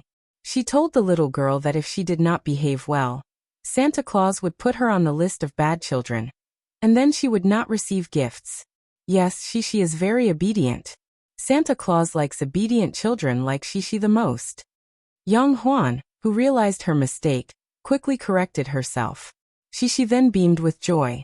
Mo Fei came back very early. She was going to greet the guests as the hostess today. She also changed into a khaki skirt that looked a little more mature and steady, and a beige sweater on her upper body. It made her look much gentler. Xiao Ai, Ding Xiang and Guizi already knew who the hostess was, but it was the first time Du Yuanlei, Wang Chao and Qin Wen saw Murphy. Wang Chao, in particular, claimed to be Murphy's hardcore fan. When he looked up and saw his idol opening the door for him, Wang Chao was dumbfounded. This isn't this Mo Fei? Wang Chao rubbed his face, which was a little stiff because of the north wind, and couldn't believe his eyes. Du Yuanlei was a little better. Although she was also shocked when she saw Murphy, she was not as shocked as Wang Chao. Wang Chao was so excited that he turned all over his body. In the end, he borrowed Ding Xiang's menu book from the bar counter and asked Murphy to sign it. When he took it, his hands were trembling, and he could not control himself. Du Yuanlei knew about Yang Yi's other identity. Although she did not pay much attention to the news of the music industry, she still checked some news about Mu Xiang, and knew that he had written an entire album of songs for Murphy. Now that she saw Murphy in Yang Yi's place, Du Yuanlei understood. She thought to herself, they are really a couple. No wonder he wrote 12 songs for her in one go. Du Yuanlei was not very envious. After all, she was just like Guizi. She was not interested in music. Qin Wen was the best. She was also a small star. When she saw Murphy, she was a little surprised.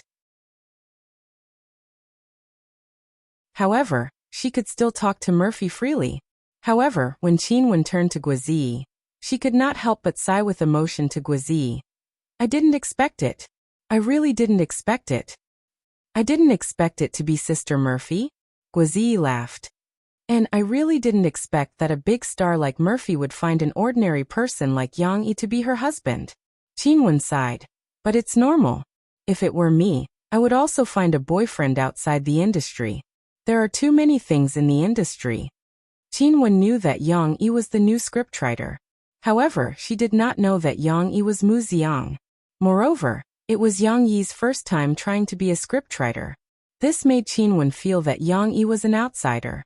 Guazi held back his laughter and said, Sister Qinwen, it's a long story. Anyway, I have to tell you that Brother Yang is not as simple as you think. He's very powerful. How is he powerful? Qinwen was curious.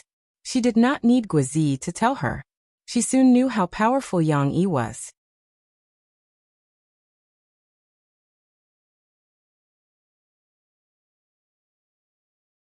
Chapter 318. Sister, do you want a hat? A cute voice interrupted the conversation between Qinwen and Guazi. Qinwen looked down and saw a little girl with bright eyes and white teeth. She recognized this beautiful little girl. She was Yang Yi's daughter Shishi. At this time, Shishi was holding an open red Christmas hat in her left hand and a deer antler hairband in her right hand. The hairband had been turned on and the red antlers were shining. She stretched out her two little hands and said in a dilemma, Sister, if you like this, it's okay. But I think the hat is beautiful. Yang Yi and Murphy had to greet the guests and couldn't be bothered to accompany Shishi. In order to not let the little girl have any opinions, Yang Yi arranged a small task for his daughter, which was to let her give out hats to the guests. Not to mention, Sisi was also very serious. Every time a customer came, she happily went up to them and tirelessly promoted the hat in her hand. Unfortunately, the little girl didn't know how to collect money. Otherwise, she could sell a hat for 998 yuan. Thank you, little girl. I want the hat then. Qinwen smiled and reached out to scratch Shishi's face. Not long after she came in, Qinwen's fingers were still a little cold. Shishi shrank her neck and hid. However, she still smiled happily. She felt that her persuasion had worked. Sister will give it to you. You don't have to thank me. The little girl handed the hat to Qinwen and ran away. There was a shortage. Shishi had to go to her father's place to restock. Looking back, Qinwen saw Guazi, who was wearing a green headband with red antlers. The latter was smiling bitterly. She found it funny and asked, Why are you smiling bitterly? You don't know. This little girl is very clever. When she meets a man, she will call him uncle. When she meets a woman, she will call her sister. I am younger than you. In the end, I am twice as big as you. Guazi complained. Of course it has to be sister. Shishi is sensible. Qinwen smiled proudly. Now that everyone was present, the Christmas party began after Yang Yi said a few polite words. How could a party not have a few interesting activities? Yang Yi suggested that everyone should come out and perform. This was something he had told every guest when he first invited them, so no one was afraid and nodded with a smile. Then who's first? Yang Yi asked. Big brother Yang Yi, since big sister Murphy is a big singer, shouldn't she sing a song first? Although it was Qinwen's first time here, she was not reserved at all. She stood up and started to kick up a fuss. Haha, that's a good idea. Yang Huan chimed in with a smile. Murphy and Yang Yi looked at each other and smiled. She did not refuse. She stood up and said softly, In that case, Yang Yi and I will perform a show for everyone. It can be considered as throwing a brick to attract jade. These words shocked everyone. Even Mo Xiaozhuan's mouth was slightly agape in disbelief. The two of them even prepared a show? Yang Yi stood up slowly and walked to the piano and sat down. It seemed that they had prepared a show for a long time. Mo Xiaowan had been following Murphy all day, but she had not heard anything about it. Half of her sister-in-law was gnashing her teeth in anger. However, it was truly unprecedented for this pair to perform together. Everyone's interest was piqued. Wang Chao was itching to do something, but it was a pity that he did not bring a camera. Moreover, according to Yang Yi's request, he had to keep it a secret. He was going crazy. Do you know what show you are going to perform? Young Huan saw Shishi clapping her hands happily and could not help teasing her. Yes. Papa, Mom is going to sing. It's a very good song. Shishi nodded vigorously. She had heard it before. And I can sing it. Then why didn't you sing it for me? Young Huan pouted and pretended to be unhappy. Because Papa said I can't. Auntie, I'll sing it for you in the future, okay? Don't be angry. Shishi was a little anxious. Haha, okay. I won't tease you anymore. I'm not angry. Let's listen to your mom sing. Young Huan happily held Shishi and let her sit on her lap. At this time, Yang Yi began to play the piano. Ding ding dong dong dong dong. A series of bright and fast preludes successfully attracted everyone's attention to Yang Yi. Yang Yi played the piano quickly and showed off his exquisite fingering skills. Murphy, who was watching from the side, could not help but nod. After receiving guidance from Master Jian Yifan, Yang Yi's piano playing skills improved again. Now Murphy felt that she could not catch up with him. After the prelude, the rhythm slowed down a little. The complicated notes became simpler, but also more beautiful. This was a classic song. Even if it was the first time people heard it, they could not help but be intoxicated by it. As Yang Yi played, Murphy also played her handbell. It was a bow-shaped instrument with copper plates on its curved surface. It was like clapping hands. When the copper plates vibrated, it would make a pleasant sound. The two of them had a tacit understanding. Murphy's ringtone coincided with Yang Yi's beat, adding a layer of naughty charm to the monotonous piano. When Yang Yi began to repeat the melody, it was not a simple repetition. It was the same note, but the chords were different. Murphy began to sing, jingle jingle, jingle jingle, jingle jingle jingle. How happy we were skiing, we were sitting on the sleigh. The lyrics were very simple, but with Murphy's clear voice and deliberately adjusted singing style, it did not feel out of place at all. A simple melody meant that it was easy to sing. After Murphy sang it a few times, everyone couldn't help but gently shake their heads and nod their heads, humming along in their hearts. Breaking through the heavy snow, we sat on the sleigh, galloping across the fields. We laughed and sang, the horse's bell rang. How cheerful it made one's spirit. How happy it was to ski tonight. Let's sing a ski song. It was Murphy's first time singing such a childish song in front of others. As she sang the song, it was difficult for her to maintain the coldness on her face. She couldn't help but smile when she thought about how she and Cece would ride on the sleigh and adventure together. Although Yang Yi was playing with his head lowered and Murphy was singing in front of the audience, the two of them did not make much eye contact. However, their tacit performance made the audience sigh with emotion. They were really a golden couple. Although they were a little older, the two of them were indeed a match made in heaven. Jingle jingle, jingle jingle jingle, jingle jingle jingle jingle jingle. When Murphy began to repeat the opening verse, Shishi finally could not hold it in anymore. The little girl twisted around on Yang Huan's lap and hummed along softly. Shishi's childish voice was even more moving than Murphy's. After the song Jingle Bells was sung, the Christmas atmosphere was revived. Everyone's spirits were also raised. Qin even started to jeer. Brother Yang Yi, Sister Murphy, the two of you are performing together. How can this be considered as a show? It's not enough, not enough. Yang Yi and Murphy looked at each other and smiled. Yang Yi smiled and said, luckily, we came prepared. It doesn't matter. Let's do another half. The English version of Jingle Bells, Jingle Bells. There was another round of cheerful playing. Although not everyone could understand the English lyrics, it did not hinder the joyful atmosphere created by this song for everyone. Golden Hook Cup, Golden Ode away. Towards the end of the song, everyone couldn't help but sing along. All kinds of strange sounds reverberated in the coffee shop, making it unusually lively. See? This is what Brother Yang is good at. Guozi was eating the freshly baked cookies that Ding Xiang had brought out. He moved closer to Qinwen and said with a smile, he can write lyrics and compose songs. He won over Sister Murphy with his talent.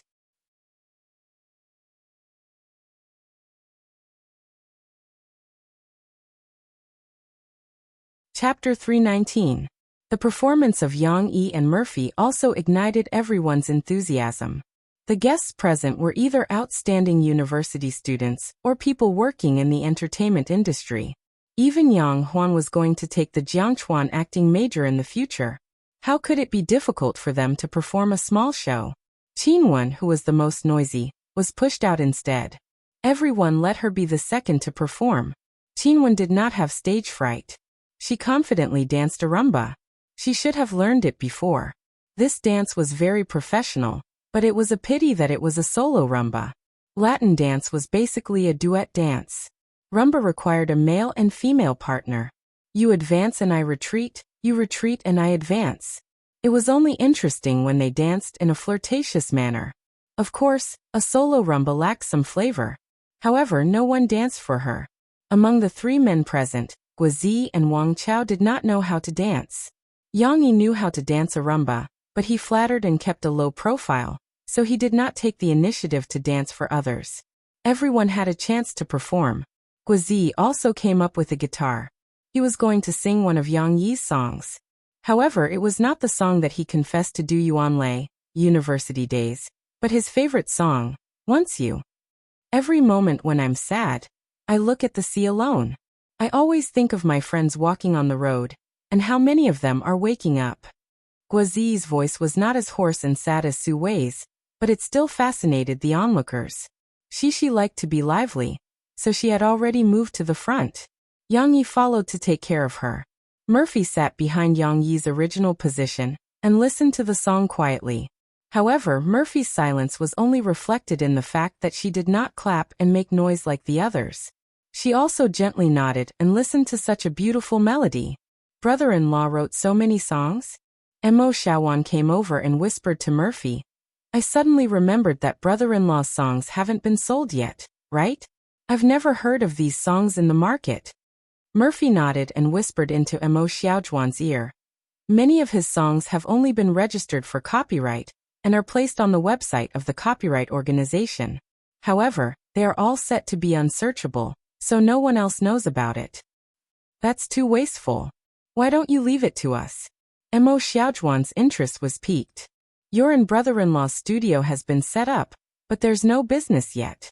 I plan to poach Teacher Jean after your album is released, and then let them find something to do first. The studio had already been set up, but the name was still temporary to prevent others from noticing. However, Murphy had not yet decided whether to leave Tian Mei. Now that Tian Mei had done her best, even if Murphy wanted to leave and live the kind of work and life that Yang Yi described, she would find it hard to say. You can discuss these things with Yang Yi. If he agrees, I won't have any objections. Murphy left the decision to Yang Yi. As a girlfriend, Murphy did not have much desire for control. At most, she would care about the other members of the opposite sex that appeared around Yang Yi, and Yang Yi would deal with these appropriately. He would keep a safe distance from the opposite sex to make Murphy feel safe. These were the important reasons why she could get along well with Yang Yi. After several people finished performing, she was finally going to go on stage. The little girl did not sing or dance today. She was going to perform a special program for everyone. Yang Yi had arranged it for her early on. Yang Yi also smiled and walked up to the stage with her.